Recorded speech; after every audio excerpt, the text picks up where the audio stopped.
This episode is brought to you by Indie Insights. Indie Insights is our bi-weekly newsletter and love note to the film industry, movies, and the creatives that make them, not to mention you, our esteemed listeners. Inside, you'll find curated industry trends, articles, exclusive commentary, and underappreciated films from filmmakers like you worldwide. And the best part is that it is completely free. So join today at www.bonsai.film. It takes just a few seconds. And once you sign up, you'll get the very next newsletter on Friday morning. It's that simple. Go to www.bonsai.film to get Indie Insights, our bi-weekly newsletter, and join a network of film creatives just like yourself.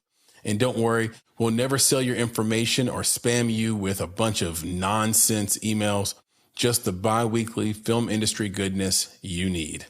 And if you ever tire of Indie Insights, simply unsubscribe. No gimmicks, no games. So go to www.bonsai.film to get Indie Insights for free.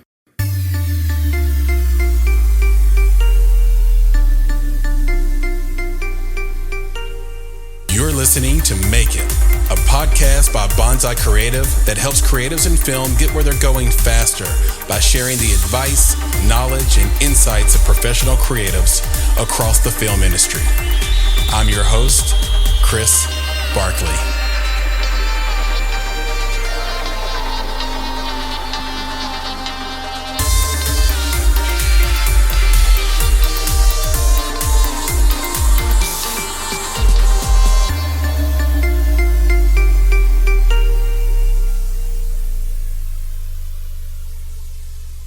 Hey everybody, I am Fr3deR1ck. I am a filmmaker and a content creator. You may know me from such things as the award-winning documentary Counter Histories Rock Hill, which you can view on the Amazon platform, and also as the Emmy award-winning filmmaker for the PBS series If Cities Could Dance, hiding an urban dance scene in Atlanta called J Setting. Fr3deR1ck. Welcome to the Make It podcast. My pleasure. The pleasure is all mine. This is a long time coming. We met each other at a lovely party at Five Stone Studios a year ago. Yes, it was an interesting party. You were one of the other people of distinction in the room. I naturally gravitated towards you, and I was like, I do want to meet him and talk to him. I just don't want it to be awkward. But yes, you were seen, you were noticed, and you were dressed well. Thank you. I thought, gosh, this guy might be going places. I should probably introduce myself. And then we were introduced by someone as well, a very talented music artist by the name of Justina Kelly. Yeah, she is talented. Shout out to Justina Kelly and her sister, Sarah Jean. Sarah's on the road. Justina is got a deal in France. She's in Europe a lot. So they're getting it done. But their mom was also a music artist in her own right. Like, she's actually worked with other people that I know as well. So they are a generational family in the entertainment business. And Justina actually lived in Hollywood as well, right around the same time that I did, too. Yeah. We lived in the same neighborhood, didn't even know each other. Wow, that's crazy. Yeah, small world.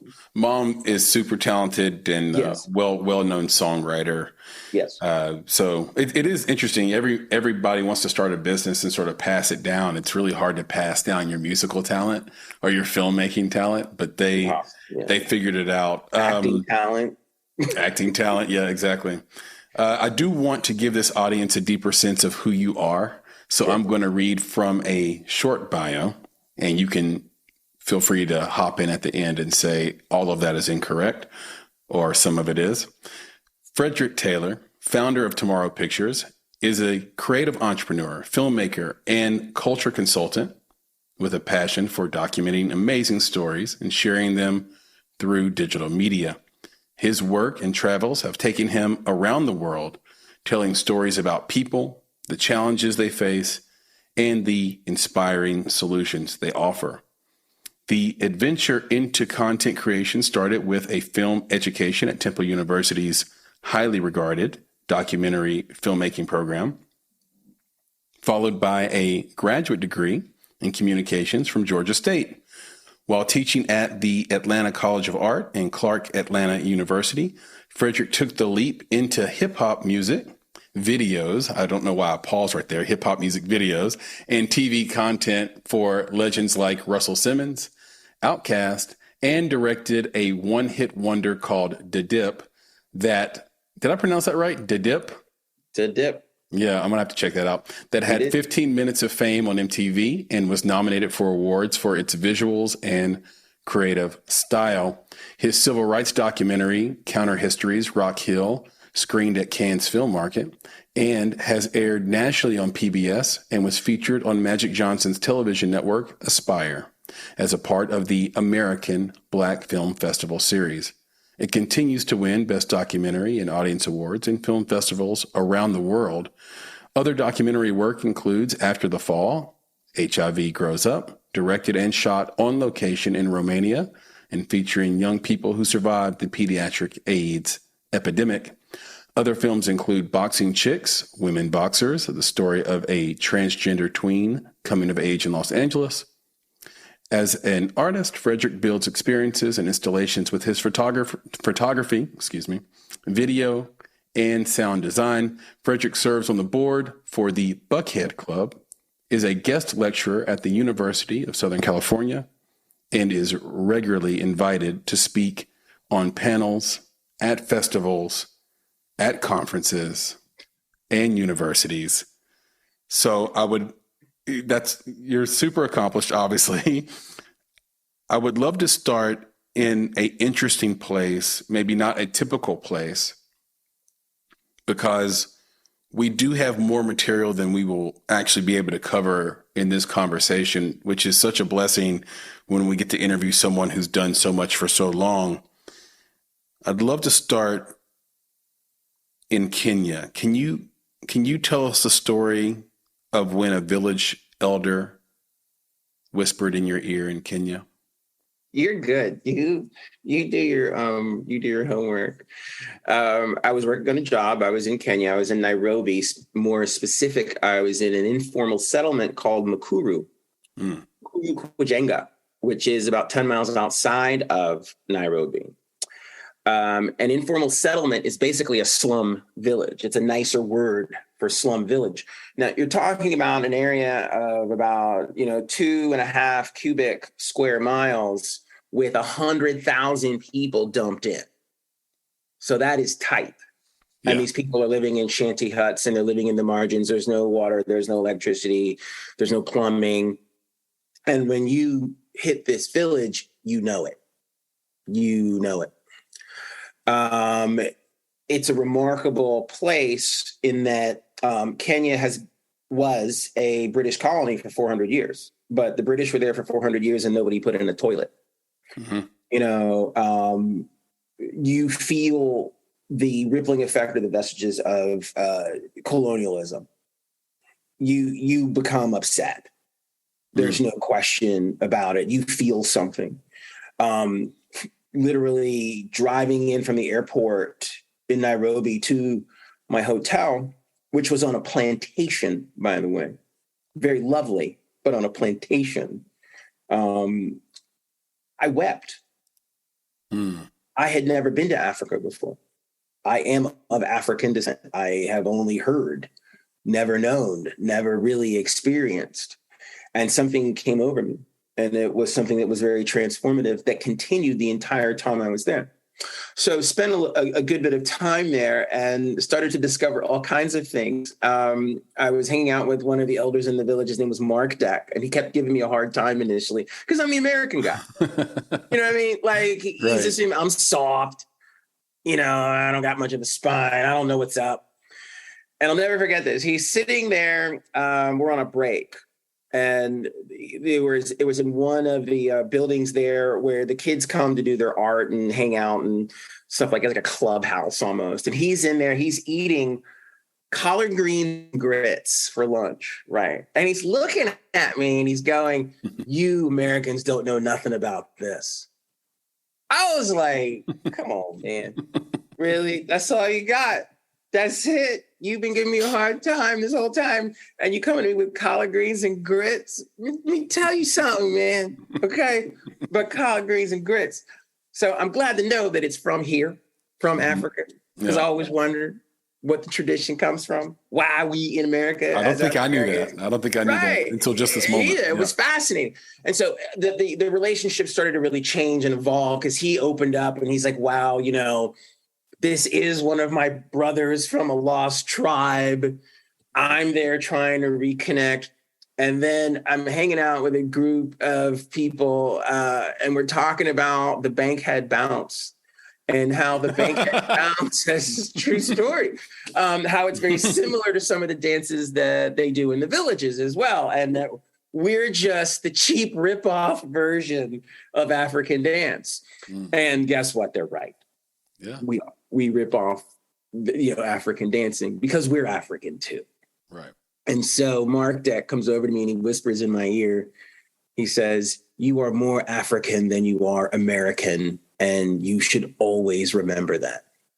And it was a incredibly empowering moment in my life because all of the awkwardness at times I had felt living in America, being around white people or Black people or anybody, when I would do something or be a certain way that people were uncomfortable with, usually when I was asserting myself and usually within the realm of intellect, people didn't know how to handle it. And people didn't know how to really nurture it or support it or see it or participate and be a part of it. It made me feel like an outsider. I felt very awkward at times as a Black person or not good enough. Yeah. And that whole construct changed and shifted because I realized now I had a space to put it in. It's like I'm just being more African than I am American. And these Americans don't understand that. Right. And that my identity is very much rooted in Africa. I'm still American, but there is a part of my identity that is African. Even though I had not been born and raised in Africa, I'm still African. And that is something that I've just really brought back with me, that I have this conversation with people over and over and over again, that to sit here and say that I'm American, I'm American, I'm American, I'm American, that's nice, but you're more than that. It's just like when you meet someone that's Italian American, they're like, yeah, I'm Italian American, but I have my Italian heritage, blah, blah, blah, blah, Irish American, Jewish American. Everybody else like, why can't we? Why can't we? Why can't I embrace the part of me that is African and still be American? And that helps me to ground me as far as what I do, what I think, what I feel, and how I connect to the rest of the world and how I identify. Thank you for that. It's a beautiful point. It plays out in a lot of different ways. You have a quote that says, every morning I wake up and look in the mirror and all I see is a lost African. And man, on one hand, it's there's humor in it, but there's an undercut of, there's like a crestfallen undercut to it. And it started to make me a little sad. And I was really kind of shook up by it doing the research for this interview, because it's such a powerful thing to visualize and say. And the stuff you were talking about, like I mentioned earlier, it plays out in these interesting ways. So I have a neighbor. I love my neighbor at my house. And on Saturdays during the summer, he'll wash his truck in the driveway. And he'll have his music cranking, and it'll be some version of rock or country. And I'm pretty pleased with it. But if I were to go to the driveway and play hip hop really loud while I wash my car, I don't think it would be taken very well. And that is just a condition. That is just something that I'm used to. I would play something else. You know what I mean? Just to keep the peace. We're in a neighborhood. We're trying to have a society, as Seinfeld would say. We're trying to have a society. Let's just alter our behavior a little bit to make things, okay. Every day, even though I am biracial, every day I walk out in the world, and you might have this experience depending on where you live at the time. You mentioned it earlier. I was the only other black guy in the room at a party. Mm-hmm. So let's just gravitate, right? Like we're like going to be pulled together because of that very naturally. And it's not necessarily about race, but I'll explain that in a second. But here's the deal. That's every day for guys like me and you. Yes. Every day we are the black person in the room. Yep. And I have white friends that mention times that they're the only white person in the room, and it sends them running to the door. Oh, yeah. So why are they insecure? Why aren't they comfortable? And then why can't they fully understand and empathize with the idea that maybe I'm a bit uncomfortable here. Maybe I'm a bit out of my element, and I'm so used to it, I don't realize it anymore. And so, it's so much easier to make a mistake as the other in the room. And I think I wanted to just hear your thoughts on sort of why is the plight of the other so scary? I do feel like we look at the other and say, that's scary. And I don't want any part of it, versus embracing why they are the other and learning something about them. I'll give you an example that's outside of the black and white paradigm. Yeah. Andrew Yang is an awesome candidate, but will never be elected president because his last name is Yang. Why are we scared of Yang? Why are we scared of the other? Because that would mean that it's just what you just said. We would have to have a seismic shift. We've never had a Jewish president. Oh, really? No.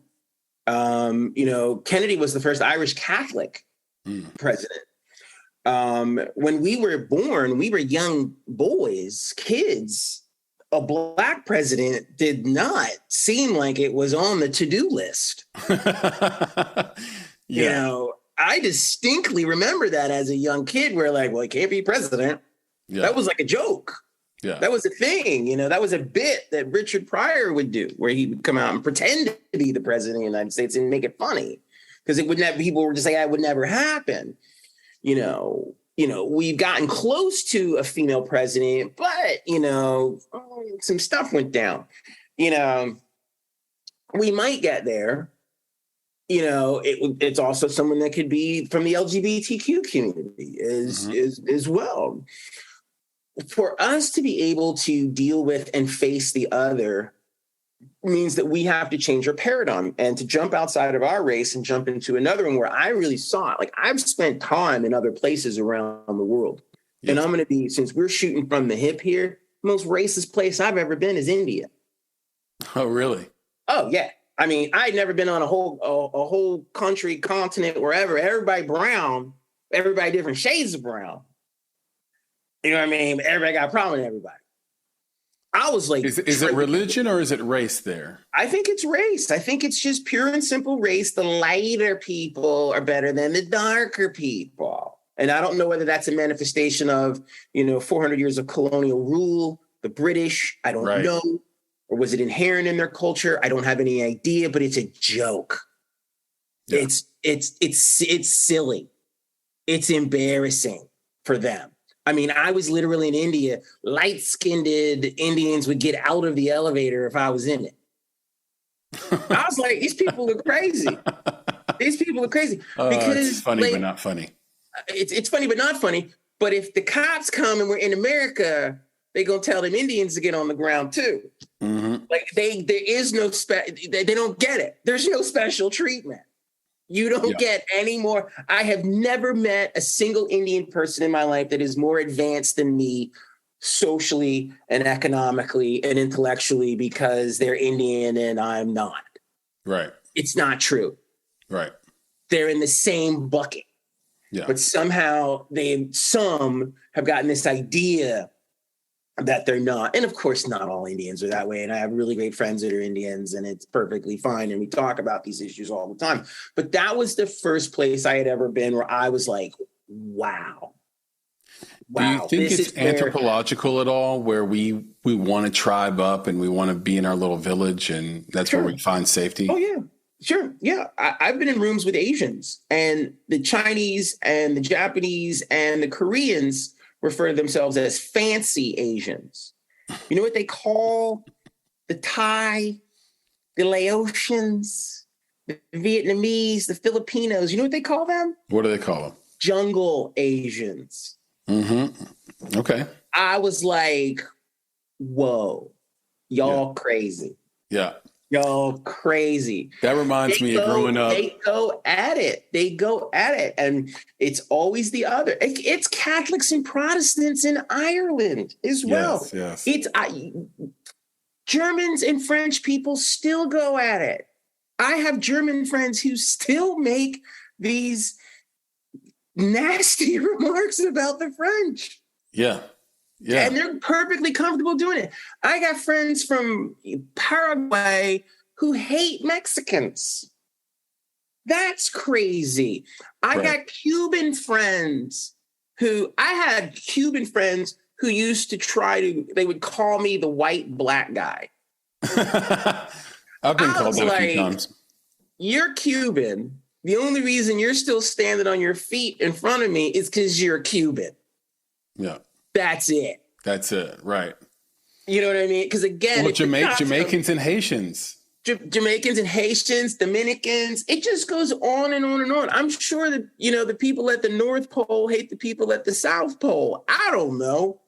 That's just how we roll. That is a part of our species. It's incredibly unsophisticated. It's incredibly antiquated, and it is completely unnecessary moving forward as a force of humanity.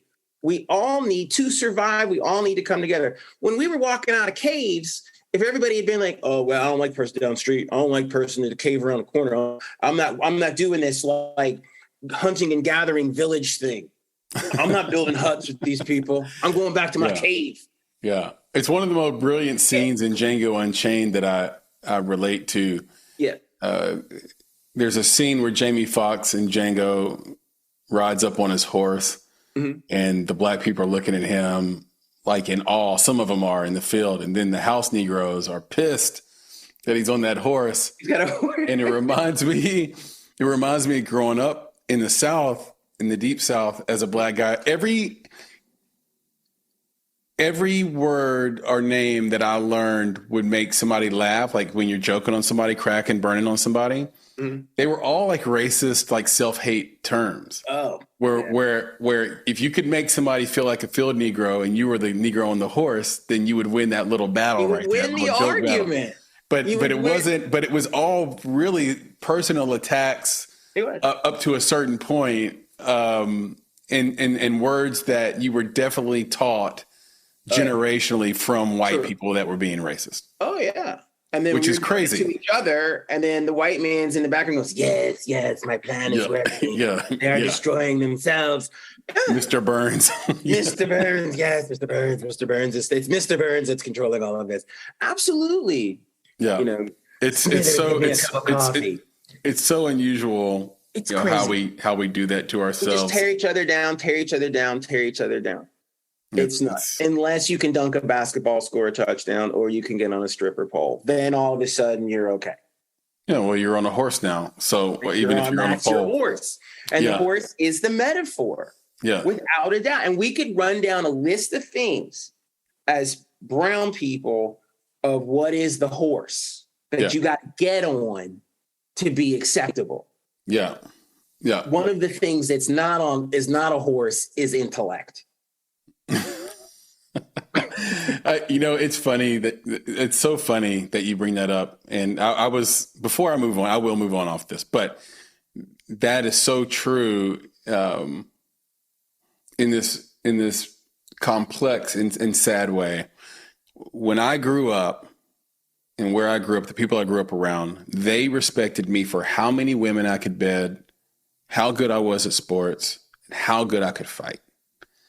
And then when I got around Nick, my business partner, Nick, and co-founder of Bonsai Creative at Vanderbilt University, and all his friends, which were for the most part Black, all of a sudden, none of those things mattered. They had no respect for me. Matter of fact, I was a knucklehead. I was like, I was considered a liability to them. And I quickly learned that what they respected was how quick was my wit, how good was my problem solving skills, and did I have any talent? So one of the ways that I showed I had talent was I'd been playing piano and had been in singing groups. So I had talents, I had potential, so I could hang. And then I tell you what, I learned more in 1 year hanging with those guys at Vanderbilt than I learned in 5-6 years of school before that. Oh, absolutely. I'm going to take you one step further too and argue that since, we're free to speak our minds in this podcast. We are. As men of color and distinction, there is very little we learn from white men. Yeah. In the system that we can take with us for the rest of our lives. I can have coffee with an old black man and walk away with something that he has said to me that has changed my life. Yeah. It's changed my perspective, helped me to direct my compass. I rarely have any type of emotional, psychological, intellectual interaction with a Christian, cisgendered white male that resonates within me. It is like talking to a wall with a hole in it. You get nothing. You get nothing, and I resent it because I watch them when they interact with each other and they're not giving to the black man. They have no interest. They don't even think they're obligated to. They don't even care. You know what they want to do? Hey, bro, you play football. Where do you go? Like, that's how they come. That's how they step to you all the time. They're not interested in anything. I said, got any weed? You know what girls are? That's it. There is a degree of, in certain circles. Now, this isn't universal in my world. In my world, there are some really cool.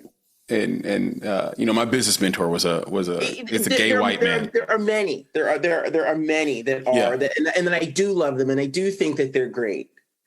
But I got to work a little harder sometimes to get to them. Yes, I'd like to meet some of the ones that that makes it easier for me. I will do that, and I do that. But there's a part of you that is so honest and true and raw right there, because when people don't know who I am and I'm in a place that there aren't a lot of people of distinction, as you put it, I do get there are people basically trying to put the math together on how I got there. Always. Oh, he plays sports. Oh, got it. That makes sense. So that's why he's there at this university, because they have to, because they've got to put it back in their box. They're trying to figure out how they ended up in the same room with me. Absolutely. You know how weird that is? I wondered how I ended up in That's unusual, right? Yes, of course. That's how bad it is. That's how bad we're programmed. I saw you in a room and I'm like, what's he doing here? Why is he here? This is a white-only party. How did he get in? What's his deal? That's how sad it is. They told me they only gave me the secret black code to get in. I was the black guy in this party. Immediately, both of our superpowers were diminished completely. Yeah. Instead of rising up, we fall apart. And it's going into the room as Highlander. There can only be one. That's a deep cut. Okay. You believe that the film industry is a speeding train and we all need to know when to jump off. I like the visual of it. What do you mean by that? It's like the Defiant Ones with Sidney Poitier and Tony Curtis to go back in time, and they're handcuffed together, and it's a speeding train, and they're trying to get away, and they've got to jump off the train. And they're handcuffed together, so they're forced to jump off together. And then later on, it's the speeding train. They've broken the chains of the handcuffs, but Poitier can run faster than Curtis. Poitier jumps on the train, and Poitier's got his shot at I can leave this dude behind. Yeah.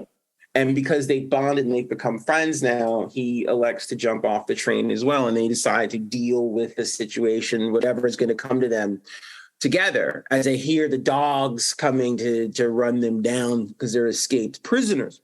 Yeah. That is what it is like to be in the entertainment business now. This fantasy of the train's going to come, you're going to get on it, you're going to have a nice little cable car, and they're going to give you a drink, in the bar car is not real, especially if you are of color. It doesn't happen. You're there to get on this train, be on there as long as you need, and then you got to jump off because that train's not going where you need it to go. You got to find another train, or that train's going to derail. And that's the thing that people don't think enough about with Black artists. And that's one of the things that has been huge in our lifetime that was not there in our parents and our grandparents and our great-grandparents.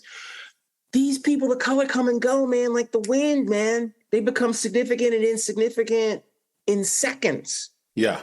I would have never thought by the year 2022 that Outkast is not still killing it.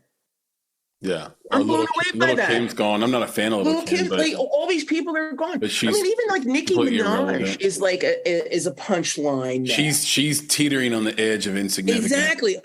And how is it that they dispose of these Black artists so quickly? It might be that these artists are doing disposable art. Some of them. Exactly. Yeah. I mean, but Outkast does not fit into that, though.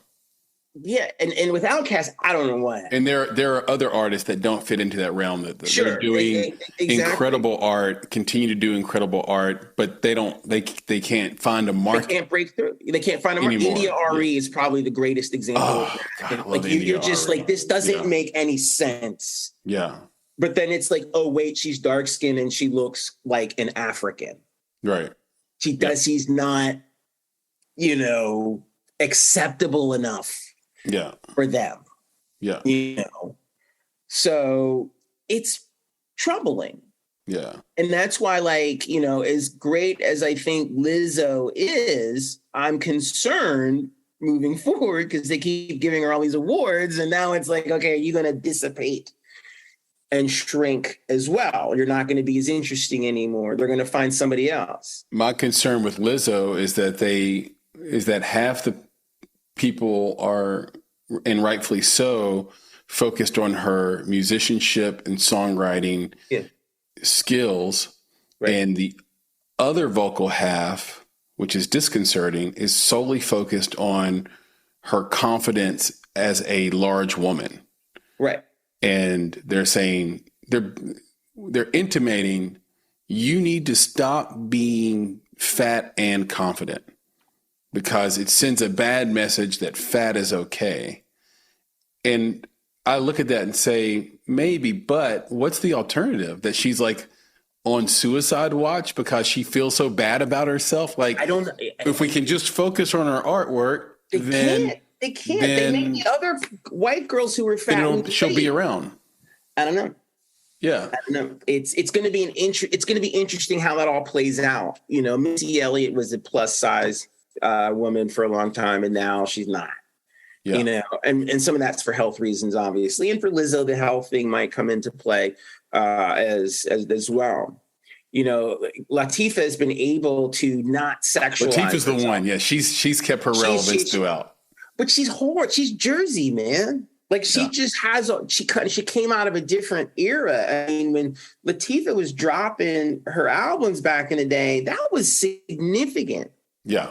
Of someone who was doing woke rap and a woman and unafraid. There weren't a lot of female rappers there that were breaking through on the top. And then we went into that like hookerish apologetic era of female rappers, and that's kind of stuck and everything else. Which is a shame. Yeah. I still say like Sampa the Great and Rhapsody. Yeah. Exactly. Those are great artists and alternatives to Cardi B and Nicki Minaj and Megan Thee Stallion. There's so much Black art that falls through the cracks that nobody knows anything about. And white people only like the stuff that is Black, that is totally marketed to them. They don't like to dig. They don't like to dig. They don't like to go look for it. They'll go look hard for some crappy rock group, but they won't look hard for a Black artist. They won't even go deep cut with old soul music, you know? Yeah. Which is crazy, because I'll say like, oh, have you ever listened to any of, you know, Aretha Franklin's gospel stuff? And like, no, I just love respect, you know? Yeah. And like, they don't do it, but then they know every Beatles tune, everything ever recorded, like Paul McCartney farted in 1967, Dylan, whatever. They go hard, they go deep. Yeah. You know? Yeah. And it was like I was working on this project. I interviewed for a project to be a producer on a BBC project about Little Richard. Yeah. And I didn't get the job. You know why I didn't get the job? Because I'm Black and I know what I'm doing. That's why I didn't get the job. And I hope they see this. I literally hope they see this. And they know who they are, and they know what they are as well. Because I came in and I was completely and totally overqualified. And I came in and I did the interview as a way of saying, hey, I can be a shepherd that can get you deeper into the universe of Little Richard with the music and the connections and all this other stuff. Yeah, he was phenomenal. Like, nah, that's okay. We're going to go get somebody that's going to carry our water to do this project. Yeah. Okay, fine. But like, if I see you in a street alley, we gonna fight, you know? So that's how, and they're BBC. Yeah. They're BBC. And so that broke my fantasy about like, oh, Europeans are more sophisticated and they don't see color as much. That's horse bleep as well. Yes. In fact, I think in certain instances, they see it more and they have even a greater sensibility about the racial caste system. Sensibility is the perfect word. And exactly. Yeah. And they feel like they're being sensible. Right. And they're colonials and they want to appropriate everything and stuff like that. Because I said things to them like, well, you know, Little Richard, you know, his real name is Richard Perryman, and Richard Perryman, the surname of Perryman is British and he is of British descent. And there were a lot of British people that colonized the Southeast. Mm. And I think that would be an interesting one, because they were like, we don't understand why British people love him so much. And I'm like, because he's part British. Why can't you accept that? They never want to talk about the genetic link. They never want to talk about the genetic link. It's like if you started parading yourself through Europe looking for your ancestry. Yeah, which I may do one day. And you should. With my dad. I think that that's really important because I'll go with you and we'll probably find out we're cousins. So that's how messed up it is. That's how messed up it is. Which would be a great movie, by the way. Two Black guys go to Europe to figure out that they're related. But that's interesting. I'm going to write that down. Exactly. And we need to do more films that are interesting and innovative, that are pushing this discourse to circle back around what you said earlier about like DNA is rewriting our narratives. Mm-hmm. Because our narratives are being rewritten due to DNA, it is rewriting the discourse of art. Exactly. Music, culture, television, film, dance, all this other stuff. It's not about, it's more than just Black futurism. It's futurism as a whole. Yeah. Now, Black futurism is a big part of that. Black futurism is the springboard, the gateway that's blowing all of this open. Once again, the same way Blackness blew open the door with music 100 years ago, the same way Blackness blew open the door with rock and roll and what's cool 50 years ago, blew open the door with hip hop. We keep blowing the doors off things all the time. You know, Obama blew the doors off of politics. Jackie Robinson blew the doors off of sports. We create and make this society sustainable. And to circle back around again, this is what they're afraid of. They don't want to deal with this intrinsic truth that because they murdered all of the natives and then they made us, you know, clean up their mess for hundreds of years. We are the true Americans. We are the arbiters of their culture. We own it. We're renting it to them. They're not that special. They're kind of lazy and they're kind of cowards. Yeah. Who goes in and murders millions of people who are native to a land and then says everything that they do and think doesn't matter? They made like Indian medicine illegal until the 1950s. it was legal to kill Native Americans until the Civil War. They name all this stuff after them all the time. Rivers, buildings, streets, all this other stuff. Yeah, it's states. It's crazy. It's like I come over to your house, whip your ass, kick you out, and I call it the Barclay Center. And I live there now. You know, like, yeah, this stuff's crazy. And then they expect us not to talk about it.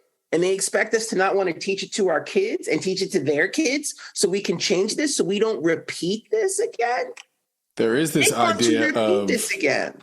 There is this idea that it's being repeated now in the new plantation is social media, because the algorithmic scientists have figured out that it's better for social media networks to over-index Black content.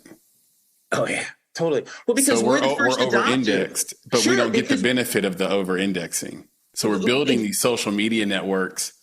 They're using this as the guinea pigs. We are the people that are the first adopters to everything. Whether you're talking about transistor radios, boom boxes, Walkmans, dancing, clothes, zoot suits, break dancing. We created, we invented jazz, blues, rock and roll.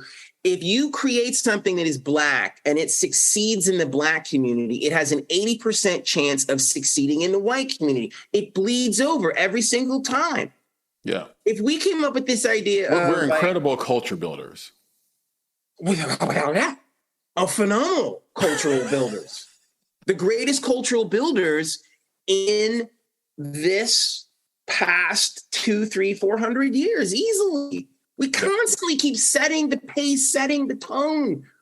We create the debate all the time, you know? Yes.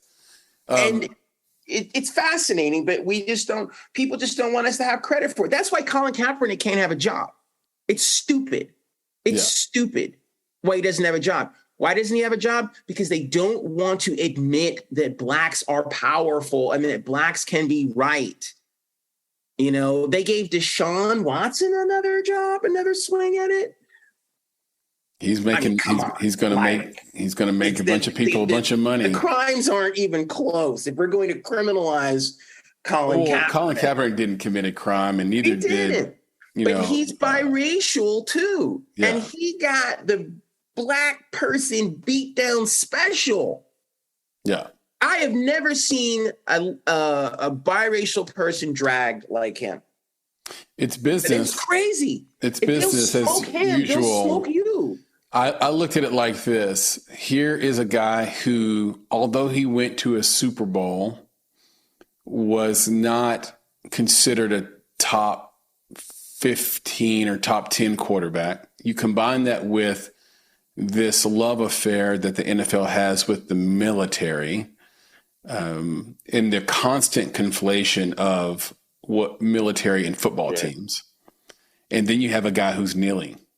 So how do you deal with that? I mean, the amount of pressure that the NFL must have felt from the U.S. military and the taxpayer dollars that get funneled to the NFL through the military, through that marketing campaign.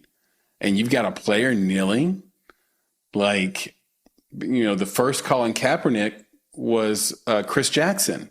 Oh, yeah. Well, played for the Denver Nuggets, Mahmoud Abdul-Rauf. Yeah. And his career was torpedoed as well. But the reason no one cared as much is because the NBA doesn't have a partnership with the U.S. military. Right. So they were able to hide him. They didn't have to kick him out of the league. Let's just not highlight him. And, you know, the NBA is the other league anyway. Like it's like a players league. And that's also factors in. The NFL is an owners league. And, one of our great mentors, Dick Gregory, always thought the NFL was just like slavery. Although I admit to playing football my entire life and enjoy watching it, but there are some uncanny similarities that get a little weird. And that's Colin Kaepernick ended up being sort of dragged in that. And Nike came and said, "Hey, come over here," and I even questioned that to a degree, but I don't think he's ever going to need for food. I just wonder if there'll be an NFL franchise before he's too old to play that will have the courage. Every year Tom Brady plays, another year the window for a quarterback to play grows, basically. Because when I was a kid, you were pretty much on your way out at 33 to 35, sure. And now he's playing at 45. So now Kaepernick, has 12 years left that he can come back maybe and hasn't taken a hit. So I'm curious what owner in the NFL will be courageous enough, if he really wants to play, if he really wants to try out, will give him that opportunity. I'm curious to see it. And we're asking a bunch of white guys. There's no black owners.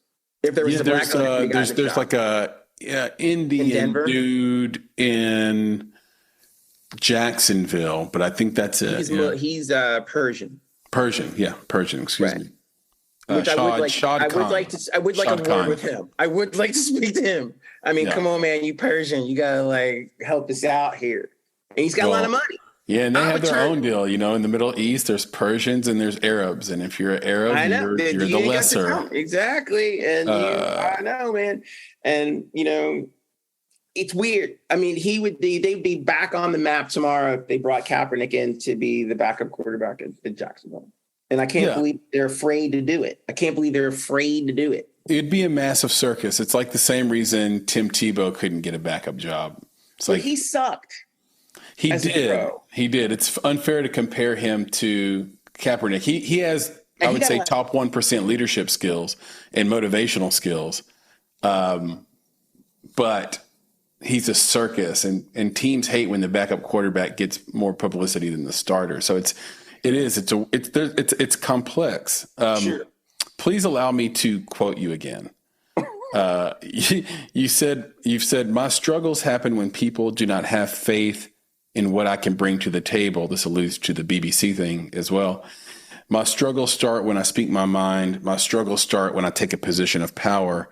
How do you counter that? Because I think as a filmmaker, being told no is the default. And being on the other side of film financing myself, I've often mentioned the thing that's easily the hardest for me is that I have to say no 99 times out of 100. And it makes you sad. It makes you frustrated to have to say no that many times to people. Sure. So I'm just curious your take on how you counter these struggles. No is a part of the business. No is a part of life. There is tremendous learning lessons from no. I can handle no. I'm just interested sometimes in the why. Yeah. And I'm really interested in what do you really want to do? Why did you ask me in here in the first place? Yeah. A lot of it at times is just going through the motions. And it's their ability to overlook the skill set as well. Like the yes is like you can serve in a technical capacity supporting somebody else, but the no is like you're going to be in a leadership position. The no is you're going to be out front. I know people in Hollywood and post George Floyd out there, a lot of the old guard, the old white dudes, they're like, you can't even get a meeting in this town anymore, to do a black project unless you have a black person in the room with you now. I was like, that was significant to me when I heard that, because I was like, okay, so for decades, when you were talking about trying to, get financing for a Sidney Poitier movie, there's nobody black in the room. Yeah. Okay. That's what we're talking about here. Yeah. And that, until George Floyd, you didn't have to. Now you have to. So now they're like, okay, we got to pick the right one. We got to go to the house and get one of them because we can't go to the field and get one of those other ones. We got to get one that's got a horse. Right. So that's the crazy part about it. And that's what I have a problem with is with the no. It's a different kind of no. You know, it's the same kind of no you get when you get pulled over by the cops. It's the same kind of no you get back in the day when you want to play quarterback. Yeah. You know, or you want to be a doctor, you know, or you want to live in a certain neighborhood. It's this weird kind of no that is ethereal in nature, but doesn't come from heaven on high. It comes from the subterranean world underneath. Yeah. That is oppressive and, you know, full of heat and angst. The no, it's such a hard no, you know, and that's what makes it so incredibly frustrating. And I have a game show pitch for BET Network. And the game show is called, Was It My Resume or Was It Because I'm Black? And basically, the game show takes a bunch of scenarios, Frederick, and asks the question, was I not good enough or was I too black? And we just kind of go through it and everybody has to guess. And you maybe you make a wager on which one it is. And then you bring out the person who made the decision and, you know, maybe they take a polygraph or something like that or agree to tell the truth. And they say, hey, it's because, and look, it's not, again, it's not limited to black or white. My roommate in college he's an Indian Gujarat dude. He's like biracial, white and Gujarat Indian. And his name is, so he has a very Indian name. And he found that no one, so he's a Mensa.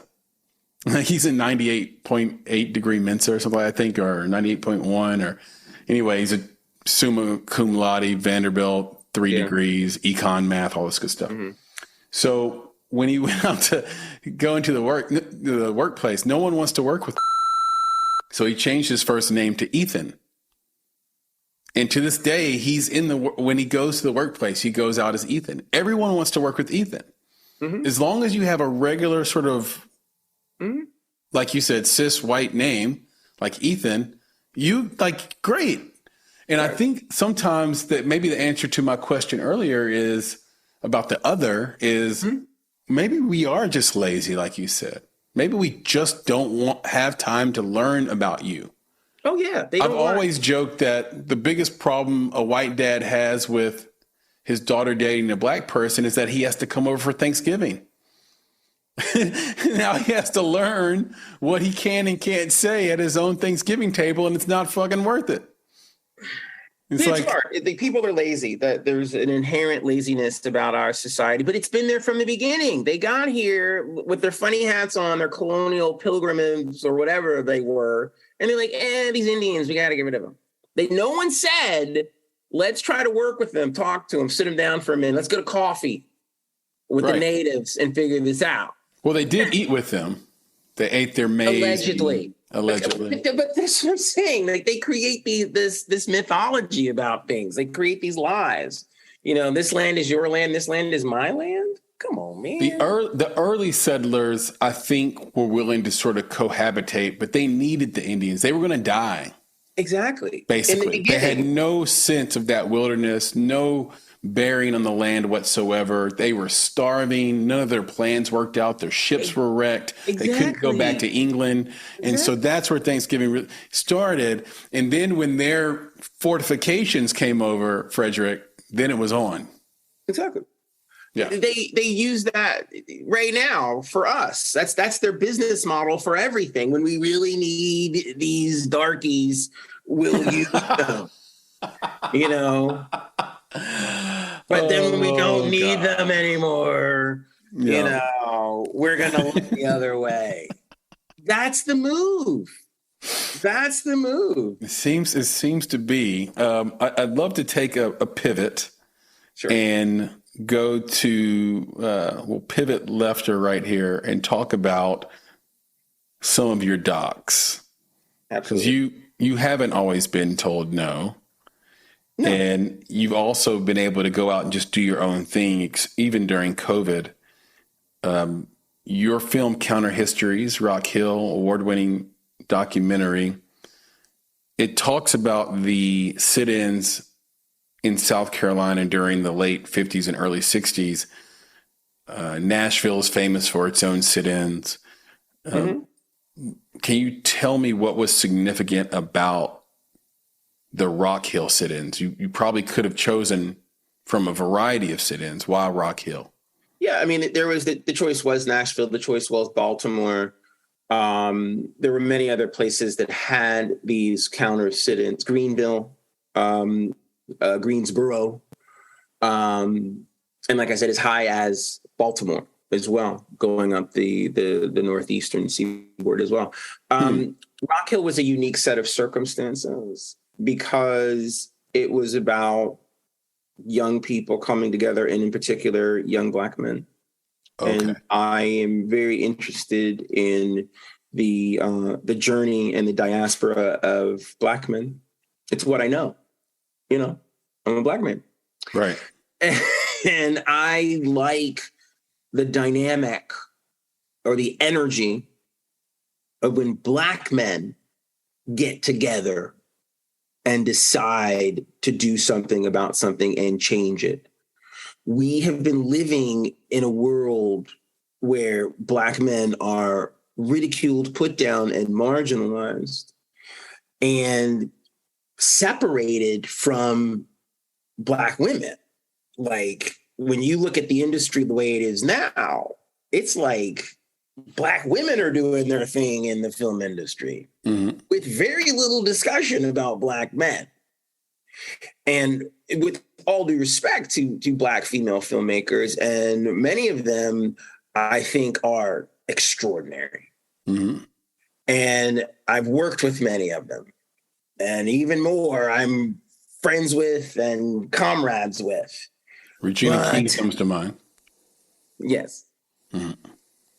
When it comes to their portrayal of Black men, sometimes I have some questions. Fair enough. Black men do it to them too. And there's this private holy war that goes on between the Black filmmaker that's male and the Black filmmaker that's female. And that's before we get even into the Black filmmaker that's LGBTQ or trans or whatever. Just on the cisgendered spectrum, they're just hurling bombs and grenades at each other all the time in their stories. Who's the bad one? Who's the bad one? Who's the bad one? Yeah, we've heard each other so much over. Oh my God, it's so incredibly dysfunctional, and it's got PTSD all over the place. And it's completely unnecessary. I mean, we need to have a conference, a closed door conference with Black male filmmakers and Black female filmmakers and hug this out. Yeah. You know, and so I wanted to make a film that showed Black men can be intelligent and articulate and have dignity and stand up to the system and do it in a way that is sophisticated and nonviolent. Right. Even though, in my opinion, the violence is justified. You see what I'm saying? Like, if you're at a counter and you order a meal and somebody goes upside your head, you should stomp that person in the ground. Yeah. That's me. But I know that I can't do me in the film. And this is the mistake that a lot of Black filmmakers make that I hate. It drives me crazy. I'm so sick of their opinions.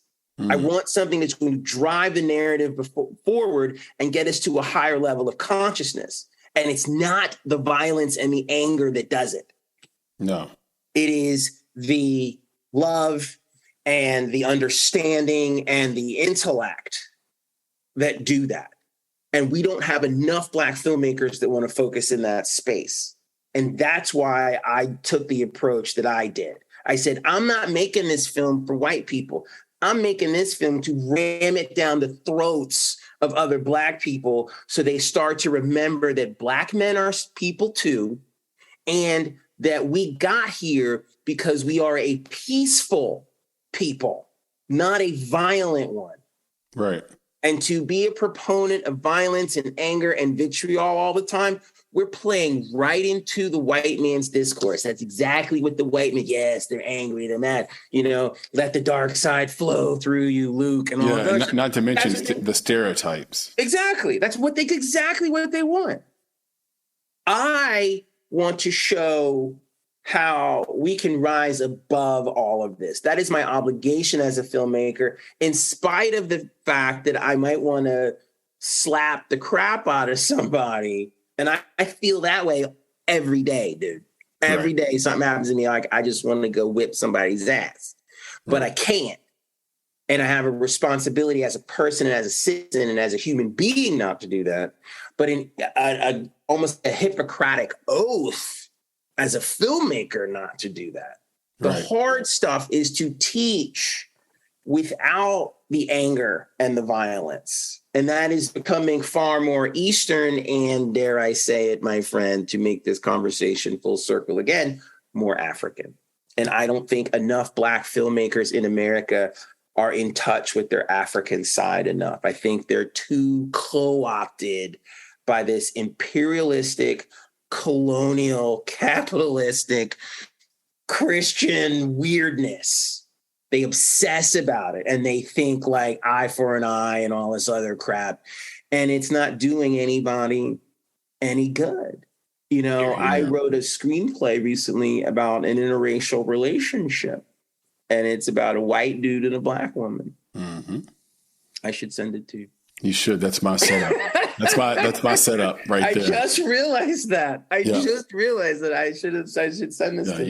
You should. But it is resolving all of these cultural conflicts through being clever. And the humor is in making fun of the anger and the violence. Okay. It's made fun. It's shown for the ridiculousness that it is. Violence is stupid and ridiculous and beneath us as a species. There is no reason for us to ever lash out at anybody. Russia should not be fighting the Ukraine. Okay, like that's the reality that we live in. But people have these agendas. Violence always has an agenda behind it. So Black filmmakers that make a lot of things with violence in them, I question what their agendas are. Yeah, that's a good. That's what I I have a big problem with that. Yeah, they showed a picture online that me and Nick were like shaking our head at. Fr3deR1ck, who was just murdered eating lunch at Roscoe's, which I found ridiculous. And really, I had a commentary on, sort of Gen Z and the heartbreak they're going to feel over and over and over again as their artists are murdered or commit suicide or arrested simply because they have undervalued sovereignty, privacy, and solitude. And it was the lack of privacy, the flippancy around your private location that may have been the death knell and the thing that caused his demise. But put that aside, the picture that was shown online of him, like the rest in peace with his birth date and death date, was him holding his wrist up with like an iced out Rolex and a bunch of jewelry on, but his arm intentionally up, like in an unnatural way in a photo. So you can see that, he's got this really iced out, expensive, exclusive watch. And it's like, what is the intention behind that? And is that really that's the death image? Like would his mama have picked that image? No, of course not. No way. No so no I way. just so what is the intention? These people have grown up in a generation where they're not human beings anymore. They're avatars. They're not real. I have to write that down. They're holograms. They're holograms. And they don't think about the implications of their actions, even in death. Even those that are around them, they're not real. They're avatars. Yeah, this guy in Memphis who went around just shooting on Facebook Live. The kid who went live after he killed XXXTentacion. Those people aren't alive. Those people don't really exist. The only reason that you exist and you're alive is because you have been given the opportunity to perceive the universe. their ability to perceive has been stunted by electronic devices, video games, crappy rap music, aberrant behavior, the access to porn. Like, there's all this stuff that's piled in front of their ability to perceive. Therefore, they do not exist. He doesn't exist. It never happened. He will be forgotten. Can you remember these? These rappers are dying. Yeah. These cartoonish rappers are dying at an exponential rate, and I can't even keep up with them and remember all of their names. It happens too frequently, and I love this visual of saying there's layers between your perception. I almost look at it as jellies over a lens. Right. And it's like you're stacking a red one, a green one, a purple one, but by that time you have no sense of what is being shot. There's no depth. And what is the ultimate thing that the white system wants to kill in blacks? It's our depth. What was the thing that they used to us to make us slaves was to take away our depth. Right. Our language, our culture, our religion, our identities, they're busting up our families, all this other stuff. And you are right to circle this conversation back around again. The new plantation is social media. Absolutely. Yep. And it's breeding these people back onto the plantations. He's just another dead slave. That's it. Yep. That's it. And there's the movie 12 Years a Slave, when the slave dies and they have to bury him and they're just kind of throwing him in a hole. And everybody's like, okay, wait a minute. We need to say something. We need to honor this person. It's that cut and dry. Nobody cares about a dead black kid who is just a rapper. Yeah. It doesn't matter to them. So therefore, the only way he matters is if he's got a picture of him holding it up and he's all iced out. Yeah. And meanwhile, it was social media that very well could have got him killed. His girlfriend posted a picture of her waffles and chicken and the location. Exactly. On her story. And then he was dead 15 minutes later. They're not real. They're not logical human beings. You and I, if we were in his posse, we'd be like, yo, man, don't be posting nothing. Yeah, you're like because sitting in LA. Because we understand how the world works. They don't understand how the world works. Yeah, exactly. There's a lot of things I was taught, like foundationally from my mom, that are considered ridiculous and antiquated now. Like, they're not. You never talk about your money, for example. Well, I was just in a board meeting the other day, and they were talking about how this generation does share their salary. Absolutely. And their money with one another. Because they're not real. They're not real people. They're performative. My intellectual friends hate that word, performative. Yeah, it's performative too. In the podcasting game, one of the things that people either love or hate is this thing called brocal fry. Have you heard of brocal fry? Mm-mm. It happens a lot on podcasts and it happens on radio, but especially on like NPR radio, which I love. I'm on the board, full disclosure, but there's a lot of brocal fry in that where they say, they're affecting their voice essentially for the broadcast. They're putting like a brocal fry on their voice. You could think of it as like raising your voice at the end of every word like this. Or like, you're changing, affecting your voice on purpose.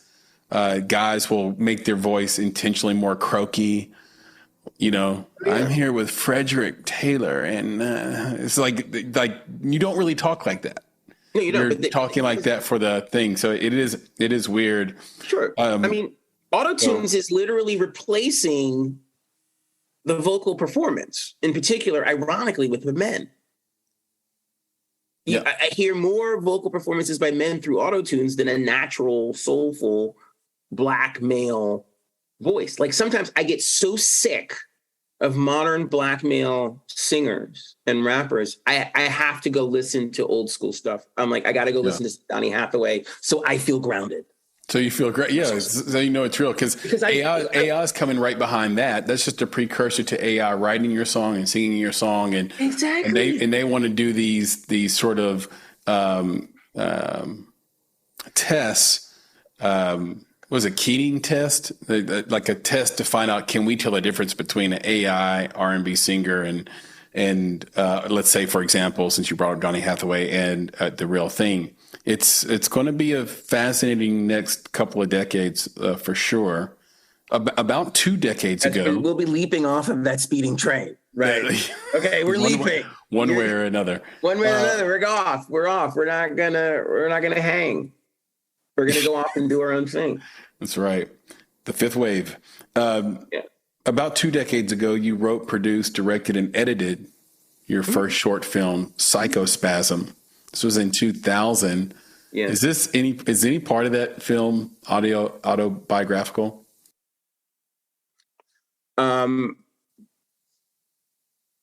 Autobiographical in the sense of observational.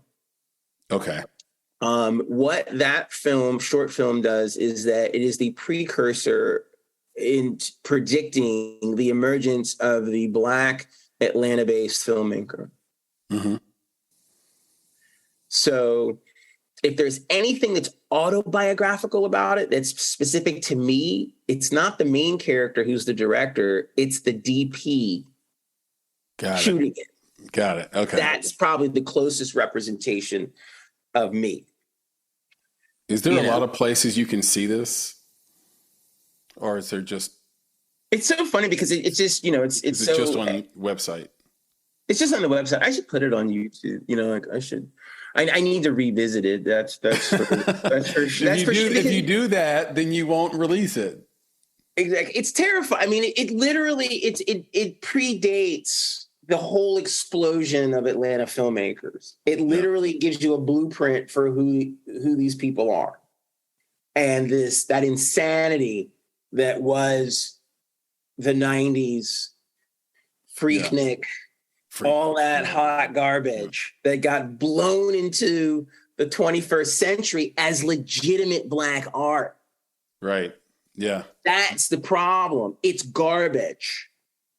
And people outside of the core ecosystem of the group, Black people, think it's okay. It's perfectly okay. This is great. This is Black people being Black people. No, it's not. These are dysfunctional Black people getting over. That's what it is, that they have muscled their way into the business. They're incompetent. Well put. And it's okay to be Black and be incompetent.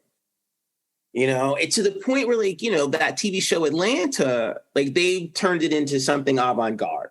Right. Yeah. Great. But now they dumb people are writing articles about they've lost their Black edge. They now write for a white audience and all this other stuff. What's Black about? You know what I mean? You have to ask about Yes, you do. It's not ghetto enough because season 1 and 2 was ghetto, and then the other seasons were not ghetto. What's Black about being ghetto? It's not Black enough. That's what I want. That's what I want people to write and answer. What's Black about being poor and ghetto?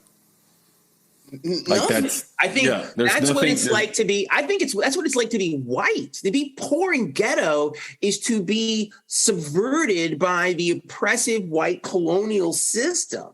Yeah. Whether it's your fault or not, that's where you are, and that's interesting. But that's not Blackness. No, that is not. Has nothing. Poverty has nothing to do with Blackness. You said, circling back around again, you said it earlier, there was a time maybe they didn't have a lot of money financially, but they were rich in culture and tradition and people. Yeah. They've wiped all that off the table. Right. No, yep. They buried that when they buried Dr. King, and we live in a world now where you can't even be respectable and be Black. You can't be male. You can only be female and be Black and intellectual. Black intellectual men are considered queer. It's crazy.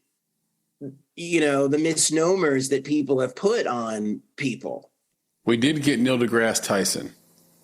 We do get that in Michael Eric Tyson. We do have that. Literally the guy that understands the interstellar universe is a really cool Black dude. And that's exactly. We get Cornel West, we get a few players in the game trying to make this work and make this happen. But Obama, but those are dudes. Who I could talk to all day long? Winfred Marsalis. Oh, yeah. He's a genius. Oh, my God, dude. But overlooked. He should be God. And people, I've thought Winfred Marsalis is a genius since I was a kid. And people, he's more than a musician, bro. He's an intellectual. He's a throwback to those old jazz guys who were just like, yeah, I do the jazz thing on the side in order to express myself intellectually. That's who Thelonious Monk was, Coltrane was, Davis was. These are geniuses. Marsalis is a genius. He was just born too late. You know, he was born in the hip hop era, essentially. He's a phenomenon of the past 50 years. Yeah, just sit down and listen to him talk, man. Oh, yeah. I mean, when they killed King, they killed us. And us, I'm meaning black men. You know, and we've just been scuffling ever since to find our way. And now we're just like the new white girl, basically. We're just sexualized. Yeah. And when you're a young man, you kind of, a young black man, I'll say this, you kind of revel in the stereotypes. Oh, completely. And as you get older, you realize how freaking how stupid you were. We can't even have that podcast. We can't sit here and talk about the dumbass things that we did as a younger black man and our ability to just drain the club and plow through and get anybody that we want. It was ridiculous. Yeah. And it was poison in our minds with, once again, the white man going, yes, my plan is working. Right. Like where you decide to embrace a stereotype instead of for everything that it's worth. So you get your temptations up. Exactly. Yeah. It's really. To what end? I don't get a check. That's where it gets cold. It's like you realize I don't have anything to lean on. There's no safety net I've built because I've invested in this thing that means nothing. And doesn't make you part of the club. Exactly. So the club that you've been trying to get in or whatever. That's why that new series, American Gigolo, that they redid. Yes. It should have been a black guy. I need to check it out. I haven't seen it. It would have been great if it was a black guy. Okay, I'll check it out, and then I will. Only a black guy can be a gigolo. I will close my eyes and try to insert your black man here. Yeah, into that.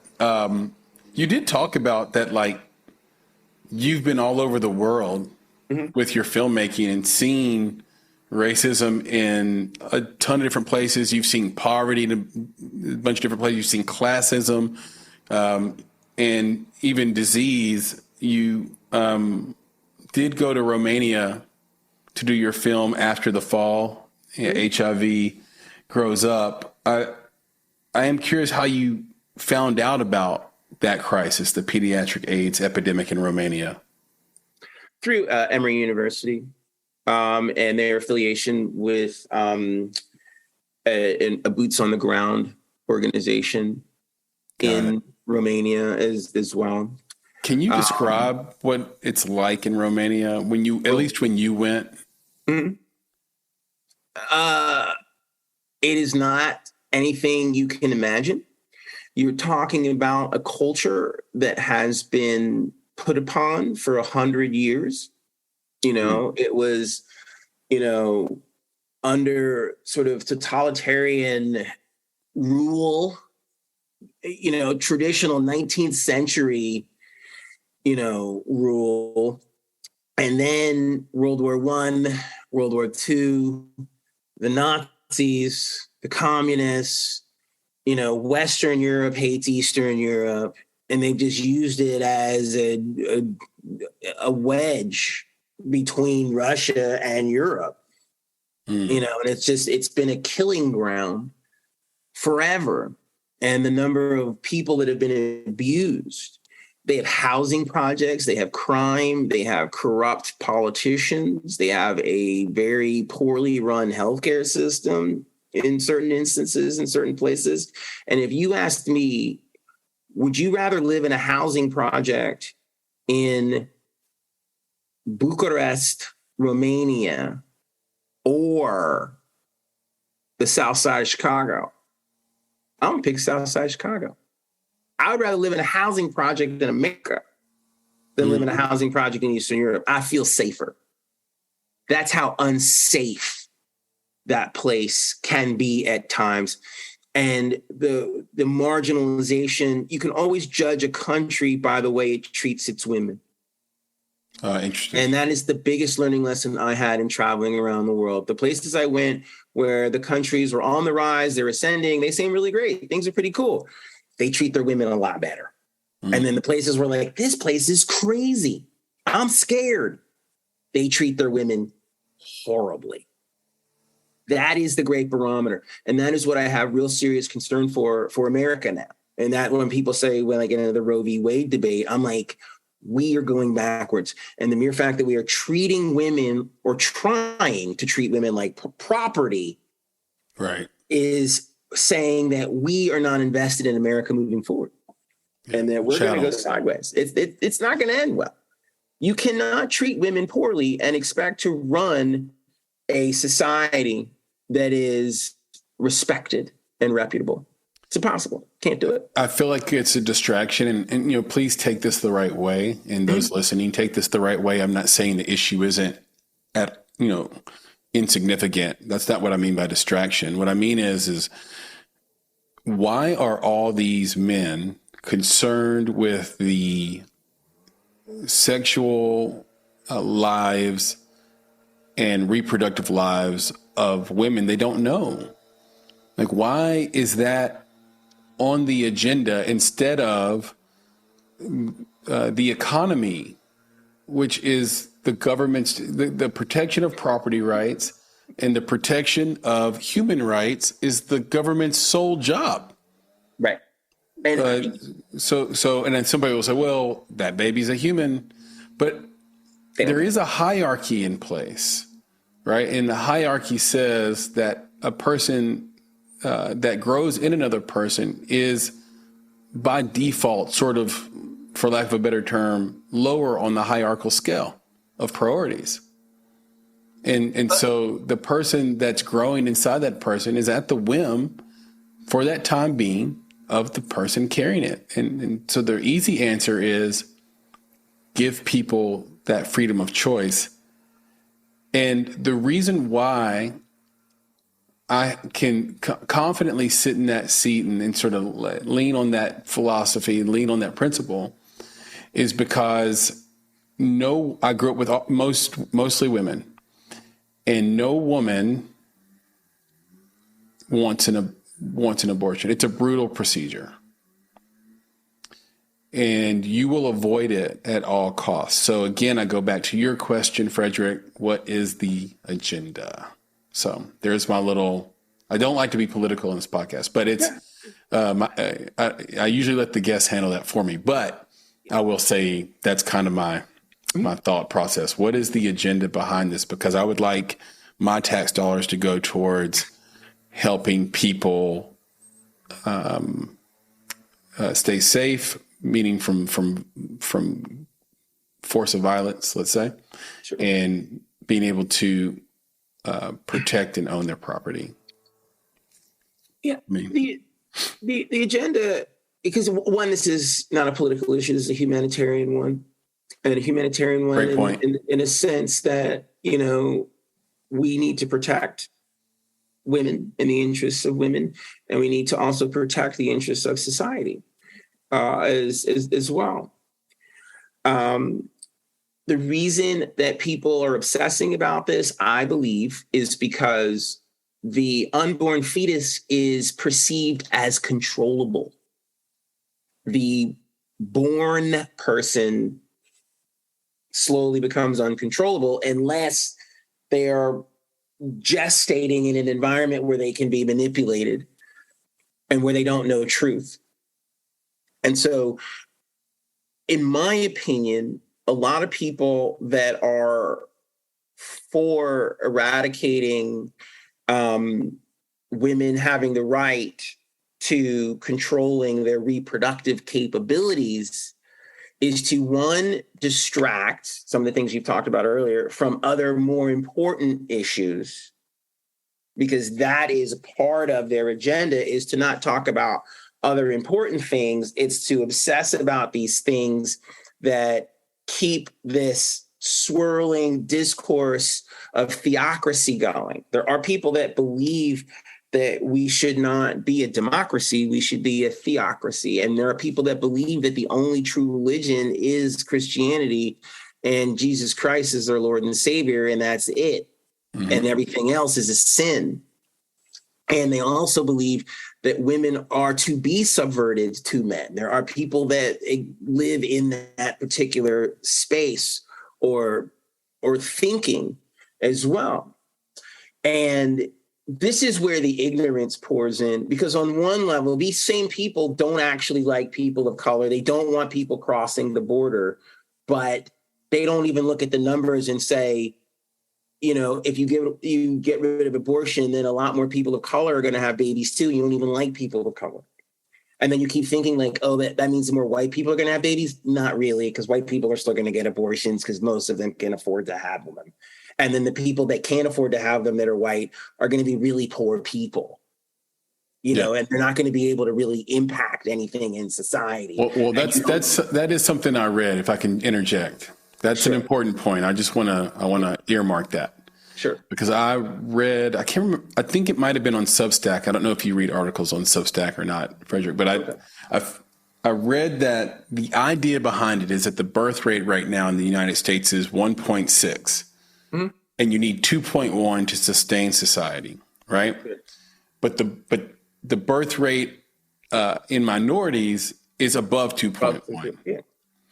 And if you can federally block abortion, then you force 20 and 30-year-old white women who have enjoyed the greatest success of all women outside of maybe Asian women in executive spaces. Mm-hmm. In the last 30 years, you force them to have children, therefore keeping the population margins the way they are, where the country's 70% white. And so the whole game is a long play, a long con to ensure that white women start not only conceiving, which they've stopped doing, like so there's a lot of like, I'm married with a dog, and I'm never having a kid because I'm the breadwinner and I can't afford to stop and I'm choosing career over child. Or I'm married to a black guy, or I'm married to a Latin guy, or I'm married to an Asian guy. Like they're not married. White women don't marry white dudes all the time. Well, white guys right now are taking the L in society because they're not graduating college. Those white collar jobs that paid $80,000 a year are going away and being replaced by robots. There's a lot of angst in that. And I get that. They're also incompetent. They're also incompetent, and they don't have the social skills to be able to navigate with all the other kinds of people, and especially women. Right. And they're trying to figure out what's the next step in this new world, and they're finding people to blame. Is it the black people? Is it the people coming over the border? Is it the president? Is it the communists? Is it the Clintons? You know, it's all these things. But what's happening is this is a long play to force those professional white women to have children and plenty of them. But they're not. That's what I read. Places. They have planes, trains, and automobiles. They have other ways and vehicles of being able to do things. There's a ton of women out there that are doctors. There's a ton of other doctors that are happy to help women. You can go to another country and get a divorce. The amount of but that's what the ideological part is about, Frederick. It's about saying, let's couple this new sort of, that's why you have some of these white politicians coming on saying, let's be Christian nationalists. So let's mix this theology, Frederick, with this new law. Exactly. And now you will be socially and sort of spiritually obligated to have these children. Exactly. And here's the weird part. It all falls down again. Here we go. Circling back again. Everything is black. Guess whose head it lands on? Clarence Thomas's. Yeah. Again, like every time we circle around, we start all this cultural crap. It lands back in blackness every single time. And guess what? Now we got a dude that is black that's kind of a jerk. And he's been a jerk for like 40 years. Anita Bryant said he was a jerk. No one believed it. But guess what? He's a jerk. His wife's a jerk. And they're just a couple. They're a jerk couple. Yeah. And he lives with that. A jerk couple. Exactly. And he just has all of these like super conservative, manipulative white people shining his ass to tell him he's doing the right thing. He's doing God's work. Yeah. And he's unbelievably insecure I've never seen a more insecure Black man in my life that has come from the ashes of the South to the highest of heights and doesn't have any sense of obligation for who he is and where he comes from and the greater good. And he sits on the Supreme Court and he does nothing to ensure the security and sanctity of this country moving forward. I wasn't sure if you were it's all stop dependent right on there him. at the word nothing. He's the guy. If he could just get his head out of his rear, this wouldn't be a problem. What's he getting? Like, what does he get a check for being a jerk? I think maybe he knows what room he's in. You know, the way that he wants his bread buttered is insane. That's why the documentary that I made, Rock Hill, it's about Black men making the right choices. Yeah. And he's someone who makes the wrong choices for humanity. I'm not even talking about Blackness. I'm talking about for humanity. I'm talking about the sanctity of the ascension of womanhood. Don't you want to be a part of that? Right. Like, he has no desire to lift us into the 21st century, even though he is a product of people who fought and died in the previous centuries in order for him to have this gig. Yeah, that's. You know what I mean? I just want Thurgood Marshall to come back from the dead and whip this guy's ass. Another movie idea right there. That's the movie that I want to make. That suddenly another genius Fr3deR1ck movie idea. Speaking of Rock Hill, by the way, and after the fall, you have so many more docs you've made that we haven't talked about. I am curious, in your own opinion, and I know it might make you feel uncomfortable to sort of pat yourself on the back, but in your own opinion, which one of your films had the greatest impact for change, in your opinion, at least so far? So far, it's a film I made in 2020. It's called Pre-Existing Freedom. It's actually only a 15-minute film. It was an experimental documentary film that I'd like to actually explore and make it longer. I think it's a more intriguing piece. It's a longer piece. It was just so scary and so impactful when I made it. I made the first version at 6 minutes and then got the courage to say, okay, I'm going to go for 15 here. And it's the one that, to me, has created the most change, where people were moved. Like, it shifted the ground that they were on, based on the world around them, people, their feelings, COVID, race, culture, all of those things that were colliding in 2020 at 100 miles an hour, that people were having a very difficult time unpacking and making sense of. And I decided to make a documentary that was unpacking that and making sense of it, because I was in a state of nirvana at that particular time because I had nothing to do. Yeah. And when that whole period, when there was nothing to do, your mind becomes clearer. You can see deeper into the universe. You can understand better. And instead of pouring Tiger King into my head and drinking wine and eating food and sitting in my home and gaining 20 pounds, or the other extreme where you saw people jogging all the time, which was ridiculous too. I made a film, and I made something that was completely personal and raw and real. And it was this person relating to the bigger world. And I didn't realize the significance of it until I got into it and realized my Blackness was playing into it. At first, I wasn't thinking about my Blackness. Mm-hmm. And then I realized, like, wow, we don't get a chance to see Black people talk about how they feel about something important and significant beyond their troubles. Mm-hmm. It's always like Black people are talking about, My dad's in jail. My mom's on crack, living in the streets. I got shot. I went to prison. Whatever. All this, I can't eat, whatever. All this stuff that we've stereotyped as the Black experience. What happens when all those things are taken care of? The world has stopped. Everybody's paying attention to the same thing. And now a Black person is going to comment on it. And what do they say? What do they think? And they're identifying as Black. And they're cool with it. And they have the ability to communicate across cultural lines. The most powerful thing for me as a person is that I'm dark-skinned and I can talk and I can speak and I can speak in a way. It's disconcerting to people to listen to me talk sometimes. They don't even know how to handle it. And that's just the Black people before I even get into the white people. Right.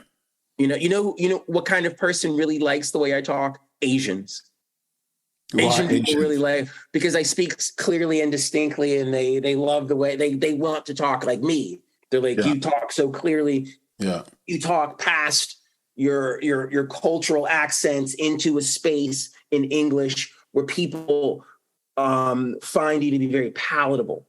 And that's a very desirable space for many Asians, is to be taken seriously with how they speak. That's a great. And so Asians like the way that I talk, and I identify with them on an intellectual level. I agree with that. My brother-in-law is Laotian, and he still has his accent after 50 years. But I think he couches that thing you're talking about, Frederick, in humor.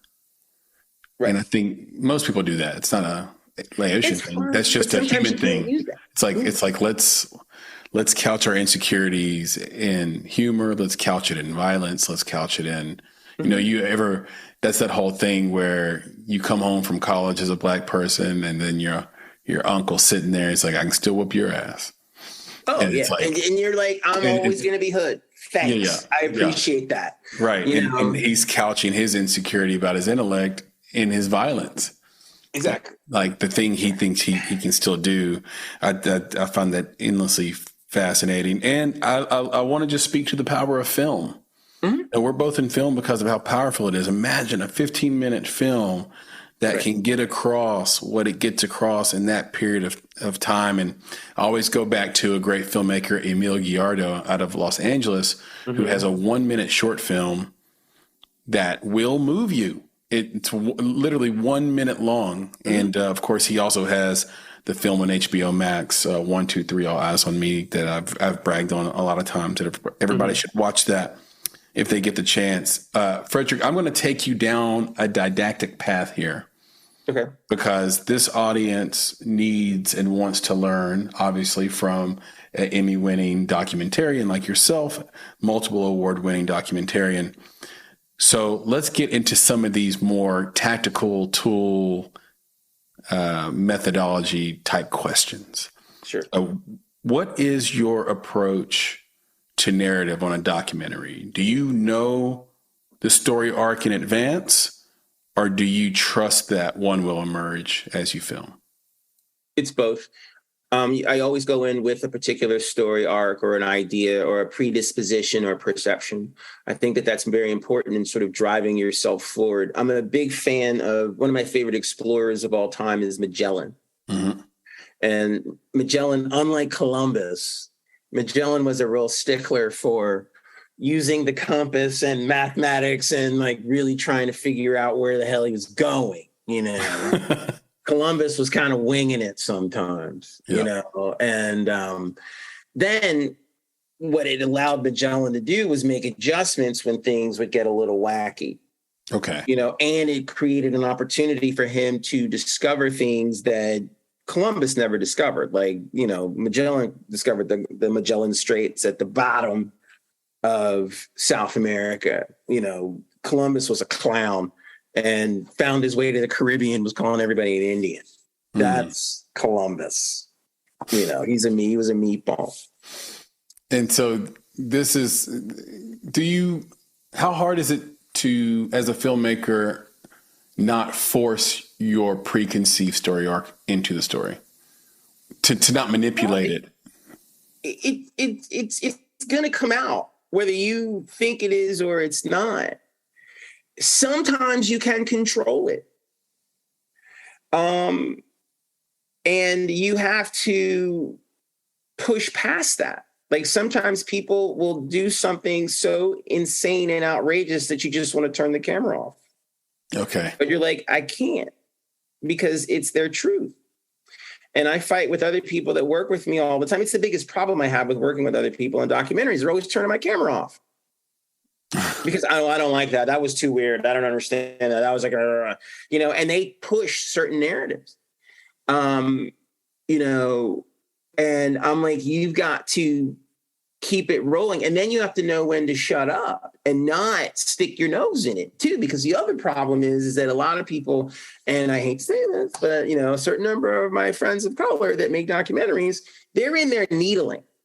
They're in there trying to get people to elicit a specific response. Leading you the can't witness. walk up to a Klan member doing a documentary and go like, why are you a racist? You can't do that. You know what you do when you walk up to a Klan member that you're interviewing for a documentary? You go like, what'd you have for breakfast? See what I'm saying? Yeah, that's brilliant. Totally different. Totally different. That's my approach to filming people that are not in favor of me.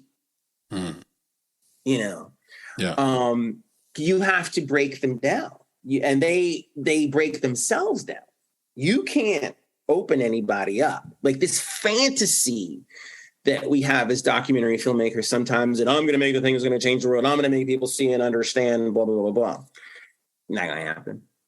People decide what they're going to decide when they're ready to decide it. Right.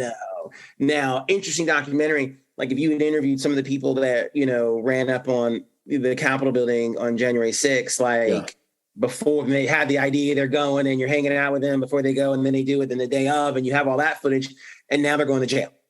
Mm-hmm. And now you interview them for jail, and then you ask them about what they did 3 years ago. How you liking that?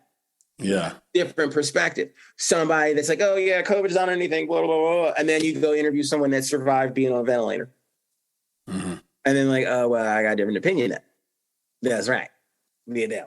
I like the methodology. Exactly. So I think that for me, I just try to stay aware when to ask the questions, when not to ask the probing question, when to ask the probing question, when to keep the camera on, and then of course when to turn it off. And like I've had problems with people of color. Like I'm out there, I'm shooting Black Lives Matter stuff, and then the old black man in the march with King, the young brothers and sisters don't want to interview that guy. And I'm like, that's the guy I want to interview. I don't care about these new people. Right. They wanted to go interview the guy that was the Black Lives Matter guy that ended up embezzling all that money. Remember that guy? I have an interview with that guy. Not because I wanted it, but because the other people that I was working, that were, my crew, they were like, oh, we want to interview. This guy seems so cool. I was like, something? That's something I do don't like. Something with him. He's a little too charismatic. He's a little bit too on point. He's a little bit, too with the knowledge. I'm like, this guy's got he's polished. He's not going to give you what you want anyway. Exactly. It was all just, he was ready for it. And I'm like, that's not the guy I'm trying to interview. I love the idea of disarming someone with the question. Oh yeah. What did you have for breakfast? Exactly. You gotta come in there and what a way to disarm someone. That's amazing. Disarm them. I love that. You have to, and you got to be your best self. In certain instances, you can't dap them up. Sometimes you got to come in there and you got to be like super intellectual type or whatever. You got to read the room if you really want to get to the story. Because the one thing that is true about everybody wants to be on TV. Everybody wants to be on TV. So it is rare when someone says, no, turn the camera off, I'm not interested. Mm-hmm. Usually that person's, doing something illegal or something. Like there's just something else going on there. They're not interested in you shooting them. The only time I've ever been my experience too. Oh yeah. And only with environmental stuff have people just told me to get the bleep out of here. Yeah. Like those people are up to some shady stuff. There's people I grew up with that didn't want to be on film. And I thought to myself, that's the most dangerous person I know. Like everybody wanted to be part of this particular thing I'm talking about, and this one or these two people didn't. And I was like, they got something to hide. I knew what was up with them. I knew, but they weren't. They were the serious ones. They weren't there for the clout. They were there for the blood and the money. And I was like, oh, godly. And they were the most calm people. They weren't like, they weren't like calm. Loose. They weren't like loose ends. They weren't like so yeah, I think that's a great thumb or a great signal. Exactly. Cubans in Florida, conservative Cubans that are Republican, I found it difficult to interview them. Now, but then Cubans from Florida that are Republican that had emigrated to Atlanta, they'll talk. They'll run their mouths all day long. What's the difference? I don't know. Couldn't figure it out. Not quite sure like what the deal is. I think it has something to do with Miami and the fact that they got there from Cuba and never left Miami. Right. And it's kind of a little bit of a trade secret here that we've got this backdoor deal, the whole Castro thing, and we don't want to screw it up. We got a handshake agreement with the conservative right. You protect our interests. We're not going to say anything bad about you. The ones that then eventually leave Miami, they go other places, they'll yap. Yeah, they're not next to the ocean anymore. They don't, and that might have something to do with it because Miami's really nice. That's right. So, you know what I mean? Like, they don't want to screw it up. Yeah, that's right. So, like I said, there's other agendas that are always behind these behaviors as to why people do things. And sometimes it's literally because they like living where they live. You know, I'm sure people that live on the French Riviera. Or just access to being taken back is easier. I think it's, you know, if you move from Miami to Kansas, it's a little bit harder to deport you. True. But that's true. Yeah, there's that. No, you're harder to find. You can get deeper into the system. No, and I'm sure that might have something to do with it as well. But, you know, to your point, like everybody's got these weird agendas, and sometimes you're able to unearth those agendas, and other times you're never, ever, ever, ever going to find out the truth about it, and you might as well just leave them alone. It's not gonna happen. It's like when people like, no one's made a documentary about, you know, factions of organized crime. It's not gonna happen. You know, it's just like people are always in Georgia.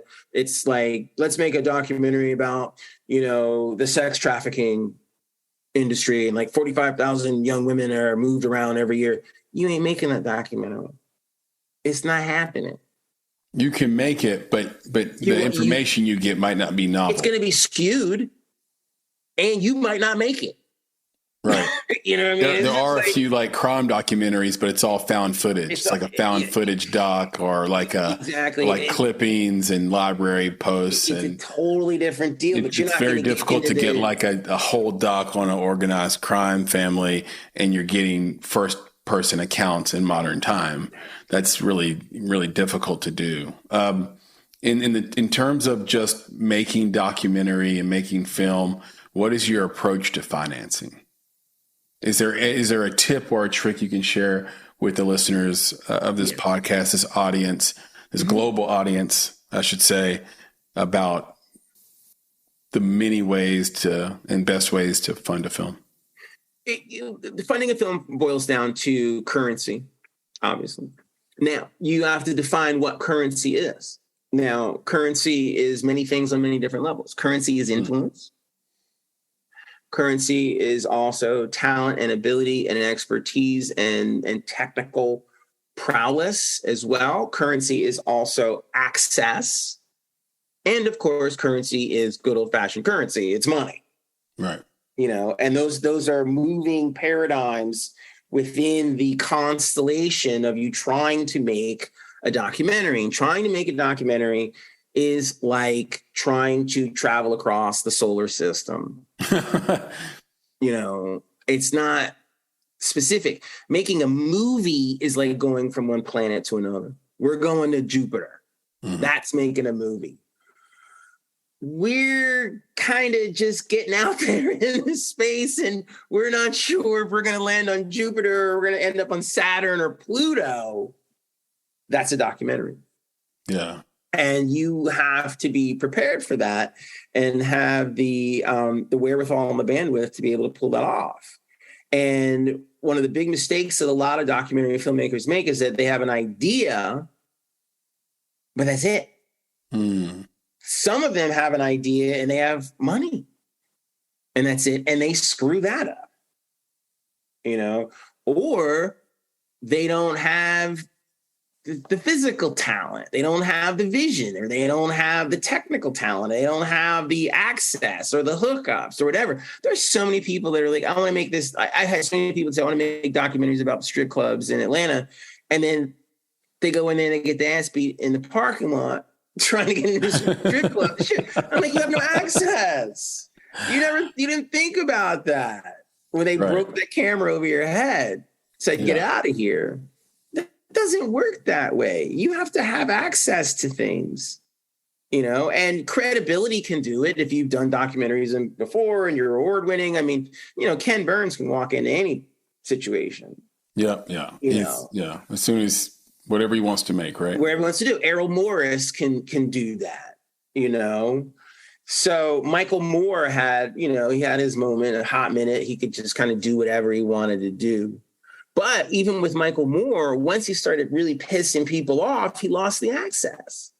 People are like, I'm not letting Michael Moore in here because he's an asshole. They can see him coming. But he does have the greatest box office documentary hit of all time. So. Exactly. And he hit it right at the right time in the right way. And kudos and bravo. Yeah. But then he blew his career apart because he started waving his finger at the system, demanding change, and the system is not going to change. Like, this is the ridiculous part. Nobody's going to wake up tomorrow and say, okay, we're going to treat everybody right. No, it doesn't work that way. It only works one way, and the one way is the way that Berry Gordy did it, because Berry Gordy came out of the 50s, and they were like, they don't let Black people do anything. You can't make any money. There's no record labels. What are we going to do? What are we going to do? Guess what, Berry? Start a company. Yep. It was him and Smokey, and they started a company. It was in their basement, and they got that little house, Hitsville, and they went from there, and then they just started recruiting talent, and they built it. You don't do anything in this society as anybody, black, white, blue, green, purple, by sitting there negotiating with the system. I mean, come on, all the people on the board at Twitter voted to let Elon Musk buy Twitter for $44 billion, like 2 days ago. Yep. You know why? Because they're going to make a bunch of money. Yeah. That's the game. Even though we all know that Elon Musk should not buy Twitter. And we know that it's morally wrong because he's a loon. But they're going to do it because of the money. The money's the thing. That's why Jackie Robinson got in the major leagues, because of the money. That's why there aren't any black owners in the NFL, because of the money. They're like, yeah, we don't want to mess with the money. Until the money's right, there's no way we're going to let anybody black have a team. It's not happening. That's the color of our country, green. But we don't have the guts to say everybody black's just going to go off and have their own league. They're going to have the Negro Football League, which would be way better than the white one, by the way, and the basketball. We could go do it. We're just afraid. We're programmed. We're scared of white people. Black people, and I'll stand and fight any black person in the parking lot on this one. We're afraid of white people. We're terrified. We always think we need to be around them and do what we don't need them. We never needed them. Berry Gordy sold Motown in the 80s to Polygram. Robert Johnson sold BET, 12, 15 years ago for $5 billion, whatever. We sell our stuff off. We don't build economic communities, With all due respect to Tyler Perry Studios, he's not developing new talent. He doesn't have anybody on that lot that's creating new content. He's not shooting anything except the stuff he wants to shoot or what he rents out to the Marvel companies. Mm-hmm. Now, that's fine. That's his business paradigm. But guess what? The second that the Medea thing doesn't hit anymore, or he starts losing a bunch of money, or he starts hemorrhaging, and Disney's going to walk in and say, we'll buy it from you. We'll buy it. We'll take it off your hands. I'm not saying that's going to happen. I don't want that to happen. You know what I want him to do? I want him to hire you. I want him to hire me, and I want him to give us an office, and we develop stuff. And he has faith that I'm going to write checks against you guys' talent. He doesn't do that. We don't do that because we're afraid the white people won't like us if we start bringing in too many darkies into the party. They want to control that. It's crazy. It's absolutely crazy. We've created this on our own. We are literally sinking our own ship. Instead of being Magellan, we are Christopher Columbus. Yeah, and I don't hear that and think separatist. I don't think that. No, I hear it and just think it's economic. Why can't we do what other communities have done? Exactly. Slaves, Jews were slaves for 9,000 years. Yeah, they figured it out and have solidarity in their community without being separatists at all. Exactly. And so I think advocating for that is really smart. Now, I will be full transparency. I am an Elon Musk apologist, and we can go back and forth on him at another time. I don't think that he should buy Twitter. That's where I agree with you. That's what I'm mad about. I agree with you on that. I think he should go to space. I just don't think he should buy Twitter. It's an overreach. Right. And I would say the only counter to that is that the people that run Twitter, to your point, have been grifting for a decade at least. Easily. They're exposed now. Meaning security issues, meaning half up to, let's say up to 20-30% of their user base being bots. That's actual theft. They need to offload this because of the lawsuits that could come if they don't. That basically just means that they lost in court, that it was proven that more than 5% of their user base were bots. So could you imagine if you're Coca-Cola Corporation and you've poured multiples of millions of dollars into advertising in Twitter, only to find out you were advertising to fake people? I mean, that's a massive lawsuit. Now multiply that times everybody who's ever spent any dollars, including myself, on ads on Twitter. And now you feel ripped off. And that's why I think they have to unload it. Curious, what is and how did you forge your relationship with PBS? I mean, it's a relationship that's evolved over time, and then it was accelerated due to circumstances. And some of those circumstances literally outside of my control. One, it was a pandemic and they needed somebody. And two, I literally ran into the woman that runs the Nashville public television station at the Nashville Film Festival.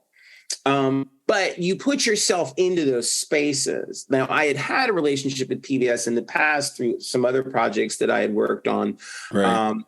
And I've been a big fan of PBS for a long time, so I'm predisposed for it. So when the opportunities presented itself, I didn't run from it. I like PBS, unlike a certain number of filmmakers who are like, PBS is too corny for me. It's not for me. I see PBS as a important, an objective channel at the very least. Completely, exactly. So that was a part of it as well. My respect for PBS is what got me to or near PBS. And then my ability to go out and execute for PBS is what's kind of gotten me over the top. And now I've got relationships with PBS that have leaked over into the BBC. And I thought I was making that leap with the Little Richard project, but that one kind of fell through. And as much as I drag those guys, because I think they made a massive mistake in not hiring me, I just emailed them something the other day that I'm working on about Alfred Hitchcock. And I'm like, you might be interested in this. What do you think? So I saw that sizzle. Exactly. That was cool. I dance with the devil. Like, I'm in it to win it. Like, it's all business. Like, it's not like personal. Right. I can resent you and still work with you.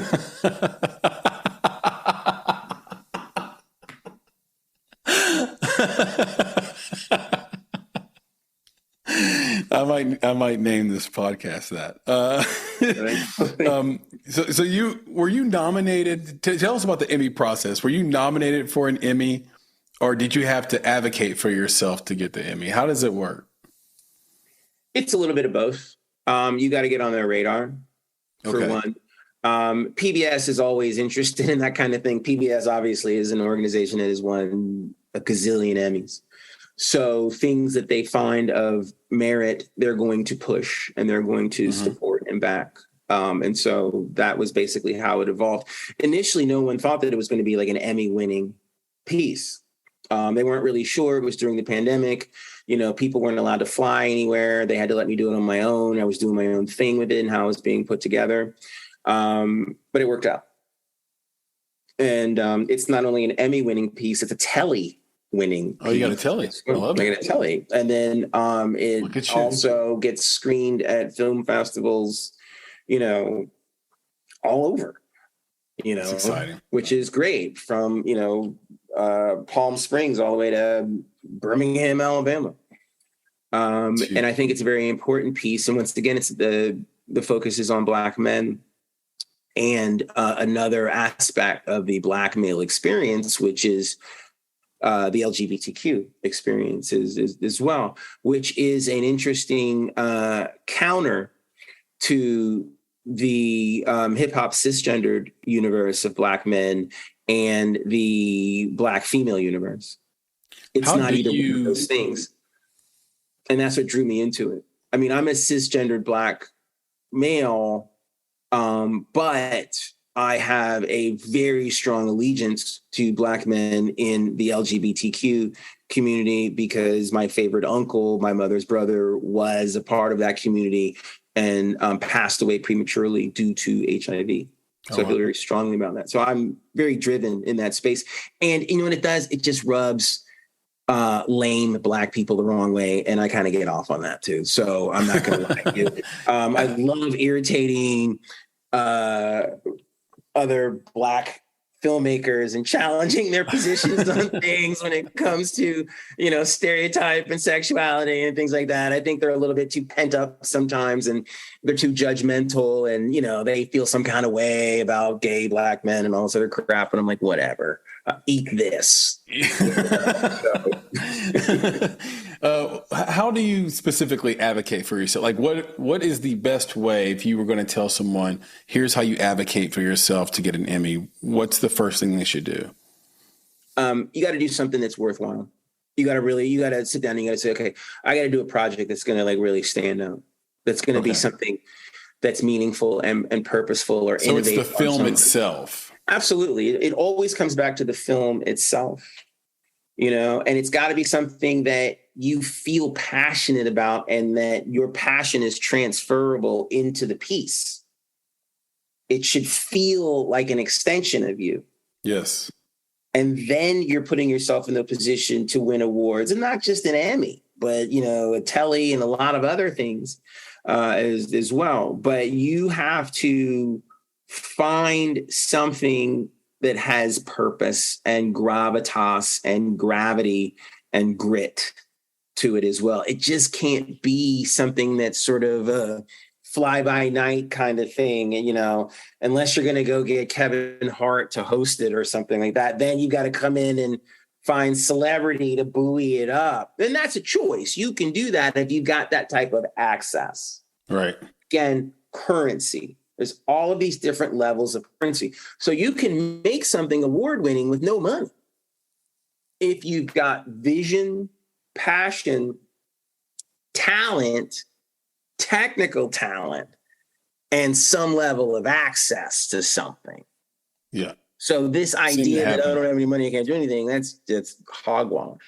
You know, there are people out there that got crazy skills with iPhones and know how to edit, and they can make something that's astounding. You know, I've made things shooting with, you know, a DSLR that are just amazing, or, you know, old mini DV tape and all kinds of stuff. I have shot video all the way back into the VHS era. Yeah. So I don't want to hear it when somebody says I can't do that because I don't have any money. I'm like, no, that means you're lazy. Yeah.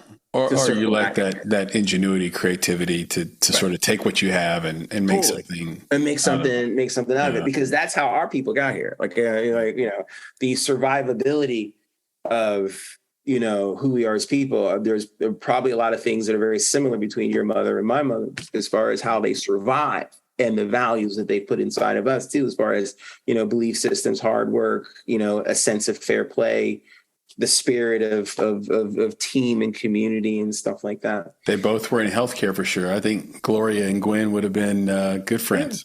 I agree with you. And those are the kinds of things that you really want to focus on at times. Absolutely. I'm going to run you through some of our bonsai questions. Okay. So take a little quick pivot here. Sure. The questions we love to ask. What are the 2 best pieces of advice you've received so far in your career, and who did they come from?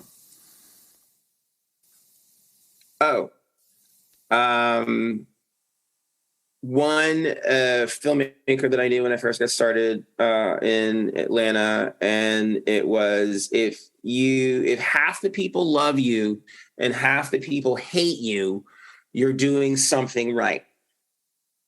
Because if everybody loves you or everybody hates you, you need to reevaluate what you're doing, and you might want to consider changing your job description. And then the other thing was one of my mentors, and he's actually Japanese American, and he's older than he's a mentor. He's older than me, and he said, "No is the most powerful word in the universe, and trust your instincts, and you will never be wrong." And then the other person that I had mentioned, Fr3deR1ck from Kenya, who said, "You are more African than you are American." And those are some of the things that have been most profound with me. The first thing about half the people love you, half the people hate you, that was a white man. White man told me that. So you can get life lessons from anybody. Yeah. And then the other 2 were men of color. I think filmmaking isn't to that point. It's not about making everyone nod yes. Otherwise, why did you make a movie? Exactly. But maybe tentpole movies are, but they are. They documentaries. Totally are. And there's a place for them. I get it. Documentaries should push you somewhere, right? Sure.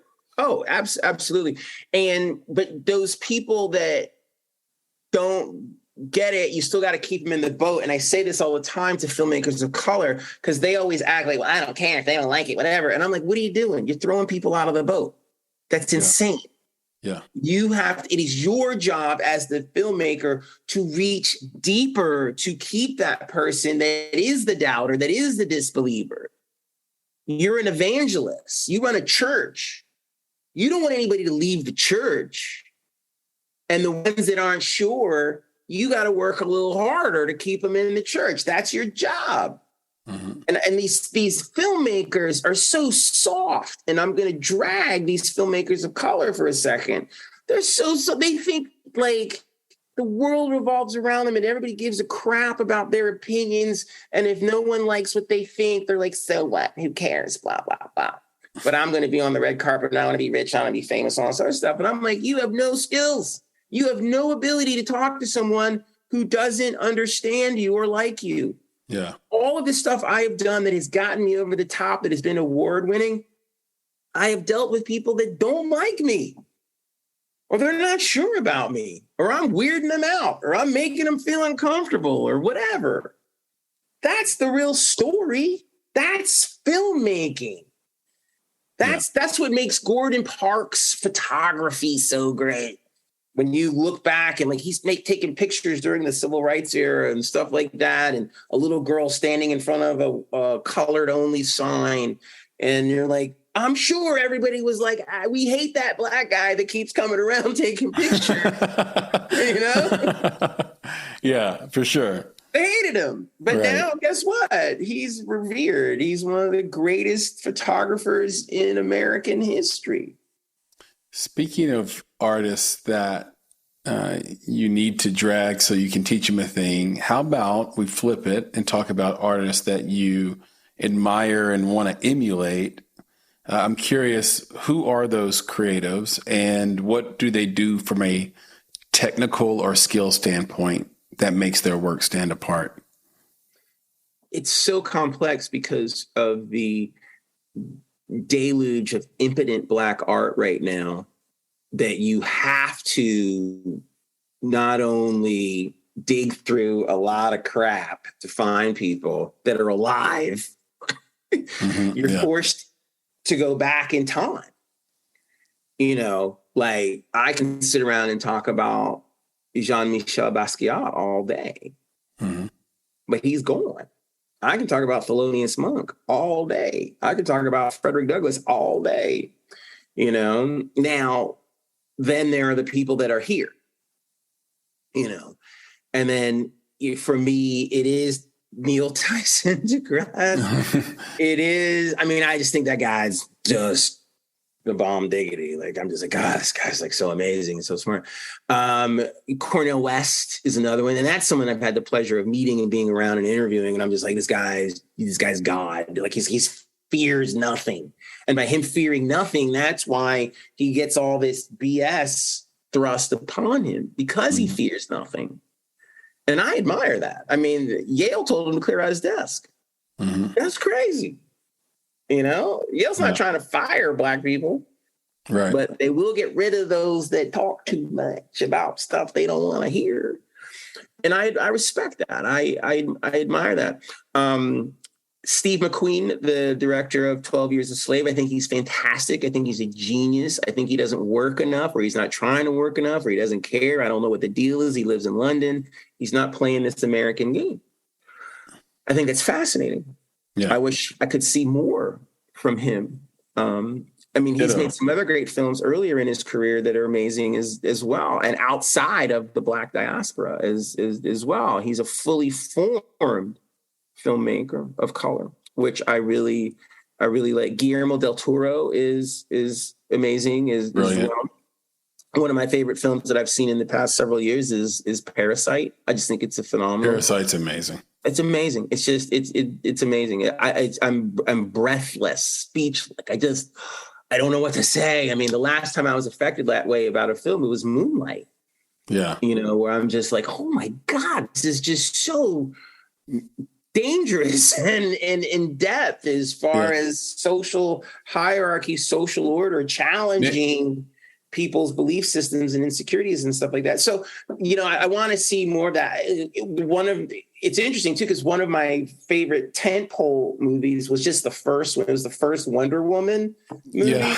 I thought that was just breathtaking. It was like now there's an action film. I just thought that was, you know, phenomenal, because it had a full arc of a character. You know, the first Iron Man, the first Iron Man was Robert Downey Jr. I thought was really good. Amazing. You know, there are films that are Hollywood films that I do think are great. I still believe that Ricardo Montalban is the greatest sci-fi villain of all time in Star Trek II, The Wrath of Khan. I still think it's such a great performance.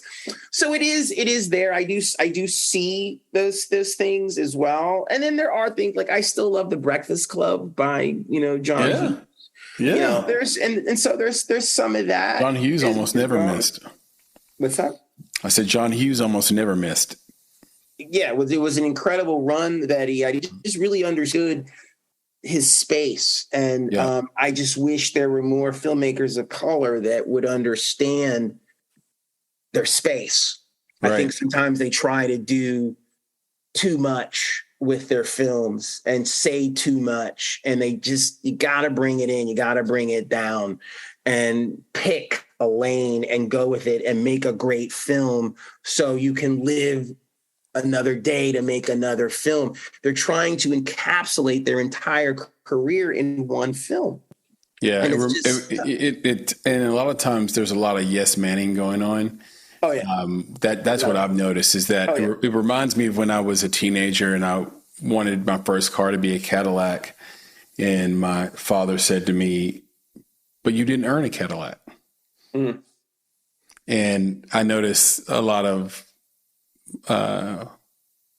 Black filmmakers that want the red carpet, want the celebrity, want the prestige and status, but they haven't made a film worthy of that. And I think we have to get out of our way on that. And Nick and I we were presented a screenplay by a really good writer named Chad McLaren, who wrote a story before Parasite came out.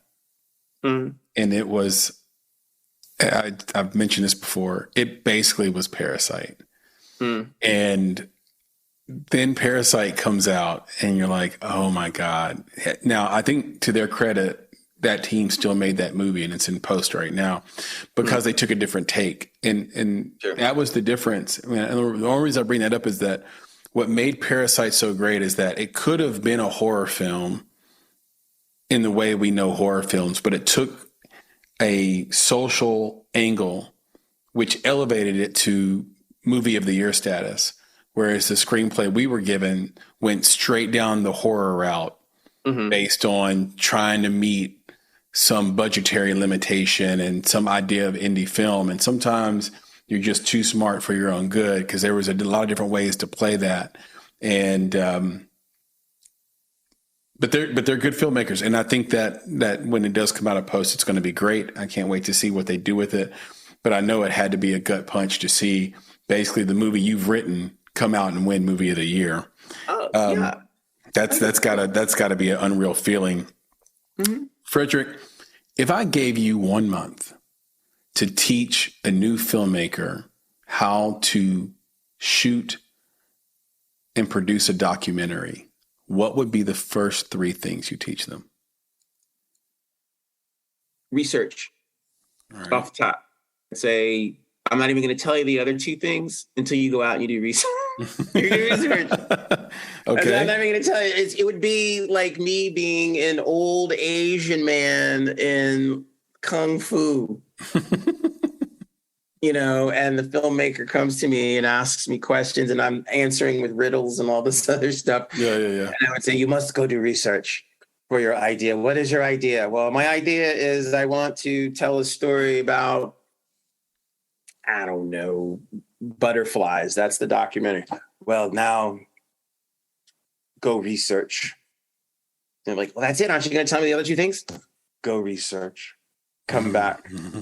And once you have researched butterflies, you will tell me all about butterflies. And then I will tell you the second thing that you need to do. And that second thing would be learn filmmaking. Okay. What do you mean? I can go hire? No. Learn filmmaking. Go make mistakes. Go out and shoot with your camera. I don't care if it's an iPhone. I don't care what you're doing. Go make stuff. Just go shoot. Shoot anything. I don't care. I don't care. Just shoot anything and make mistakes and know what it means to be defeated in order to understand and appreciate the win. Because without that, you'll never make a good documentary. You'll never be any good at it because you'll never know what to shoot. You'll never know what to focus on. You'll never know how to tackle a scene or a setup or whatever. Yeah. And, what are you going to do? You're going to wait around. You're going to hire someone else to figure that out for you. And sadly, many of them do. Right. And they don't have careers that are very long and very lasting. And then the third thing, it would be, what does this have to do with the rest of the world? And then they would say, but you mean, but I love butterflies. No, not you. What do butterflies have to do in relationship to the rest of the world? Take you out of it. If you can't take you out of it and it's still a significant story, it's the wrong story. Because if it's all about you, you ain't making a story. You just talking. That's a great point for those kids listening at home, and for those even experienced filmmakers listening at home. The Fr3deR1ck list is: number 1, research. Don't even ask for number 2 and 3 until you've done your research. Number 2 is learn filmmaking. Don't hire somebody. Go out, shoot anything, figure out how to keep things in focus, what you want to shoot, and how to do a setup, maybe some books, would be helpful there versus hiring someone, and then or YouTube courses or anything. And number 3 is, what does this have to do with the rest of the world? If you cannot, basically the journalistic code, never write yourself into a story. That's what Fr3deR1ck is saying. This story needs to be about the audience watching and their emotions, not about how you feel. Fr3deR1ck? Yes, sir. This has been an amazing use of my time. I knew it would be. I knew it would be. I've enjoyed this conversation immensely. I cannot tell you how much I've enjoyed it. This is great. I learned a ton. I did too. Oh, here we are together, learning from one another. Learning together. Exactly. You're a great podcast journalist person as well. This has been a pleasure. This was seamless and effortless as well, which I really appreciate. I agree with all those descriptions. And I have one more thing or two to learn from you. One of those is, where can we all find you on social media, on the internet, and maybe even see some or all of your work? Great. The best way to find me on the internet is you go to the Google machine and you type in Fr3deR1ck and everything will come up. That's the cheat. Now, all the social media is always at Fr3deR1ck, whether you're talking about Facebook and Twitter and Instagram and all that other stuff. It's always at Fr3deR1ck. That's the best way to find everything. My corporate site is tomorrowpictures.com.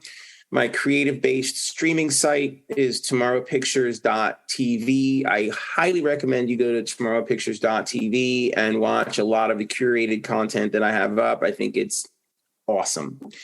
You can go to Amazon and watch Counter History's Rock Hill. That is right now on Amazon. I would say go watch it. I think that you'll really enjoy it.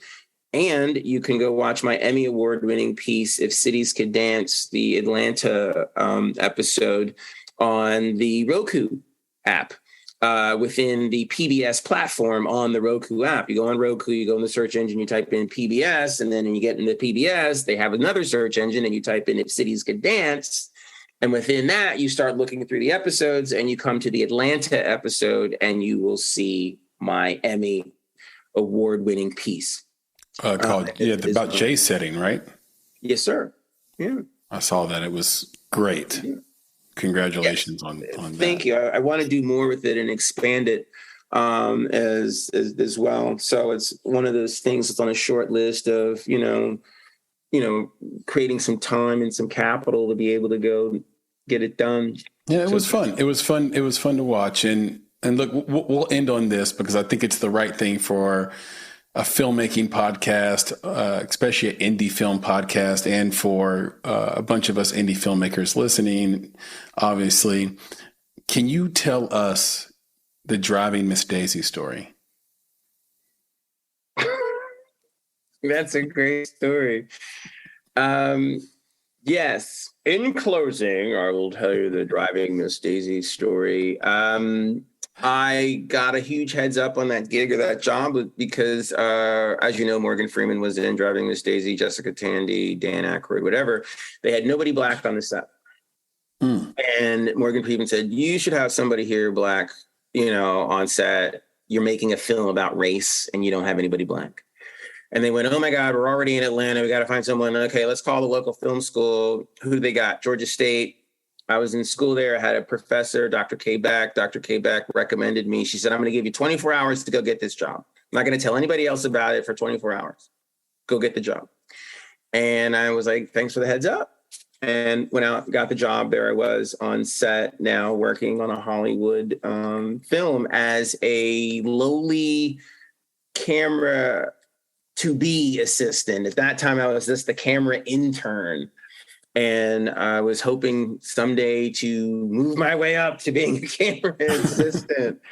And within the process of the film, that did happen through a lot of endurance and hard work and focus as well. And it made a huge difference in my life moving forward. It helped to make me the filmmaker that I am because I was around a lot of really talented filmmakers who were award-winning, and little did I know at the time they were going to go on and win an Academy Award for Best Picture.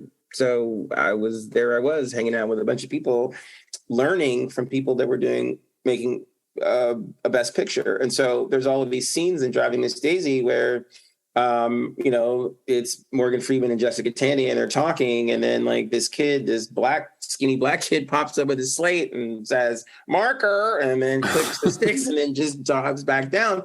That's me. And at the time, it was special, but it didn't really resonate with me as how special it really was until now, years later. And for me, one of the most impactful scenes was Jessica Tandy playing someone who was developing dementia. And I was there for that scene. I was slating that scene. It was some of the greatest acting I'd ever seen in my life. And I knew it when I saw it. And to this day, I still think about it and I get chills. Wow. And that they were conveying this idea of two cultures coming together as she's losing her mind. Yeah. And he's still trying to be there for her. This was a phenomenal amount of acting and opportunity that you just don't see anymore in films these days, where people are trying to get to the complex, the fourth dimension, if you will. And that's where I've just remained.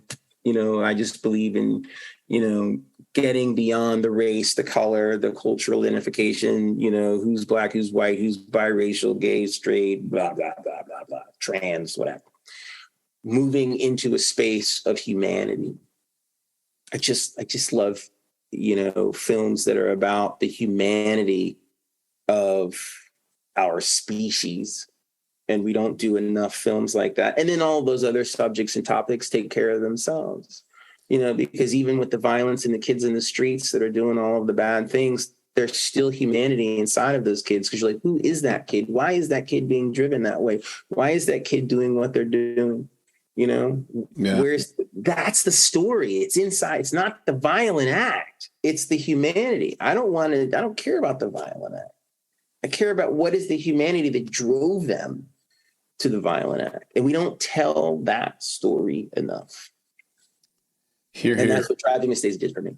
Yeah. And kudos, by the way, to younger Fr3deR1ck, who recognized the opportunity, even while not fully recognizing you were in the middle of a crucible moment and working hard. And then when the person above you didn't work out, you got promoted up and they didn't see you as a risk because you had already been there understanding the gravitas of the moment, even if just subconsciously. So what a great way to end this incredible conversation. And I hope that you won't be a stranger. I'll do my best not to. It has been We're going to work it out. A crazy year, but we are going to work it out. We're going to work it out. I'm going to see you at the Nashville Film Festival. I'll be there. It'll be the best one. It'll be the best one ever. Yeah, I'll be there. Okay. I'll be working the festival, so I will hunt you down.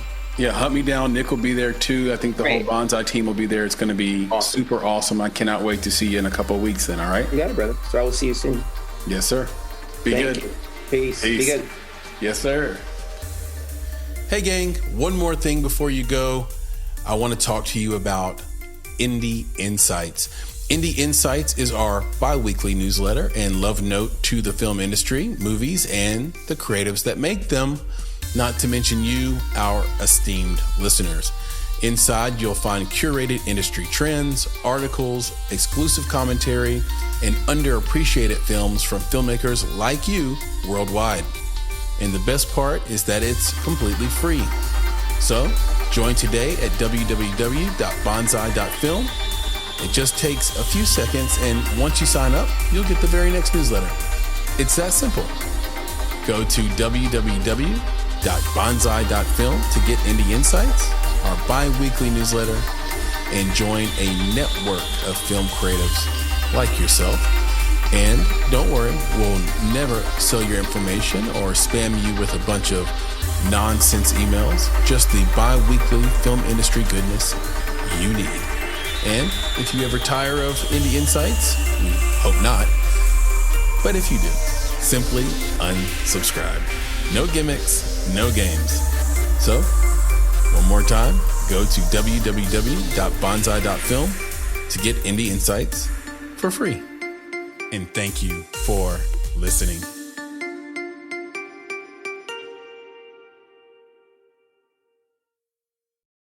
America. We are endowed by our Creator with certain unalienable rights, life, liberty, and the pursuit of happiness. By honoring your sacred vocation of nursing, you impact your family, your friends, and your community. At Grand Canyon University, our online RN to BSN, MSN, or DNP degree programs allow you to balance online coursework with local in-person clinical, practicum, or immersion hours. Find your purpose at GCU. Private, Christian, affordable. Visit gcu.edu.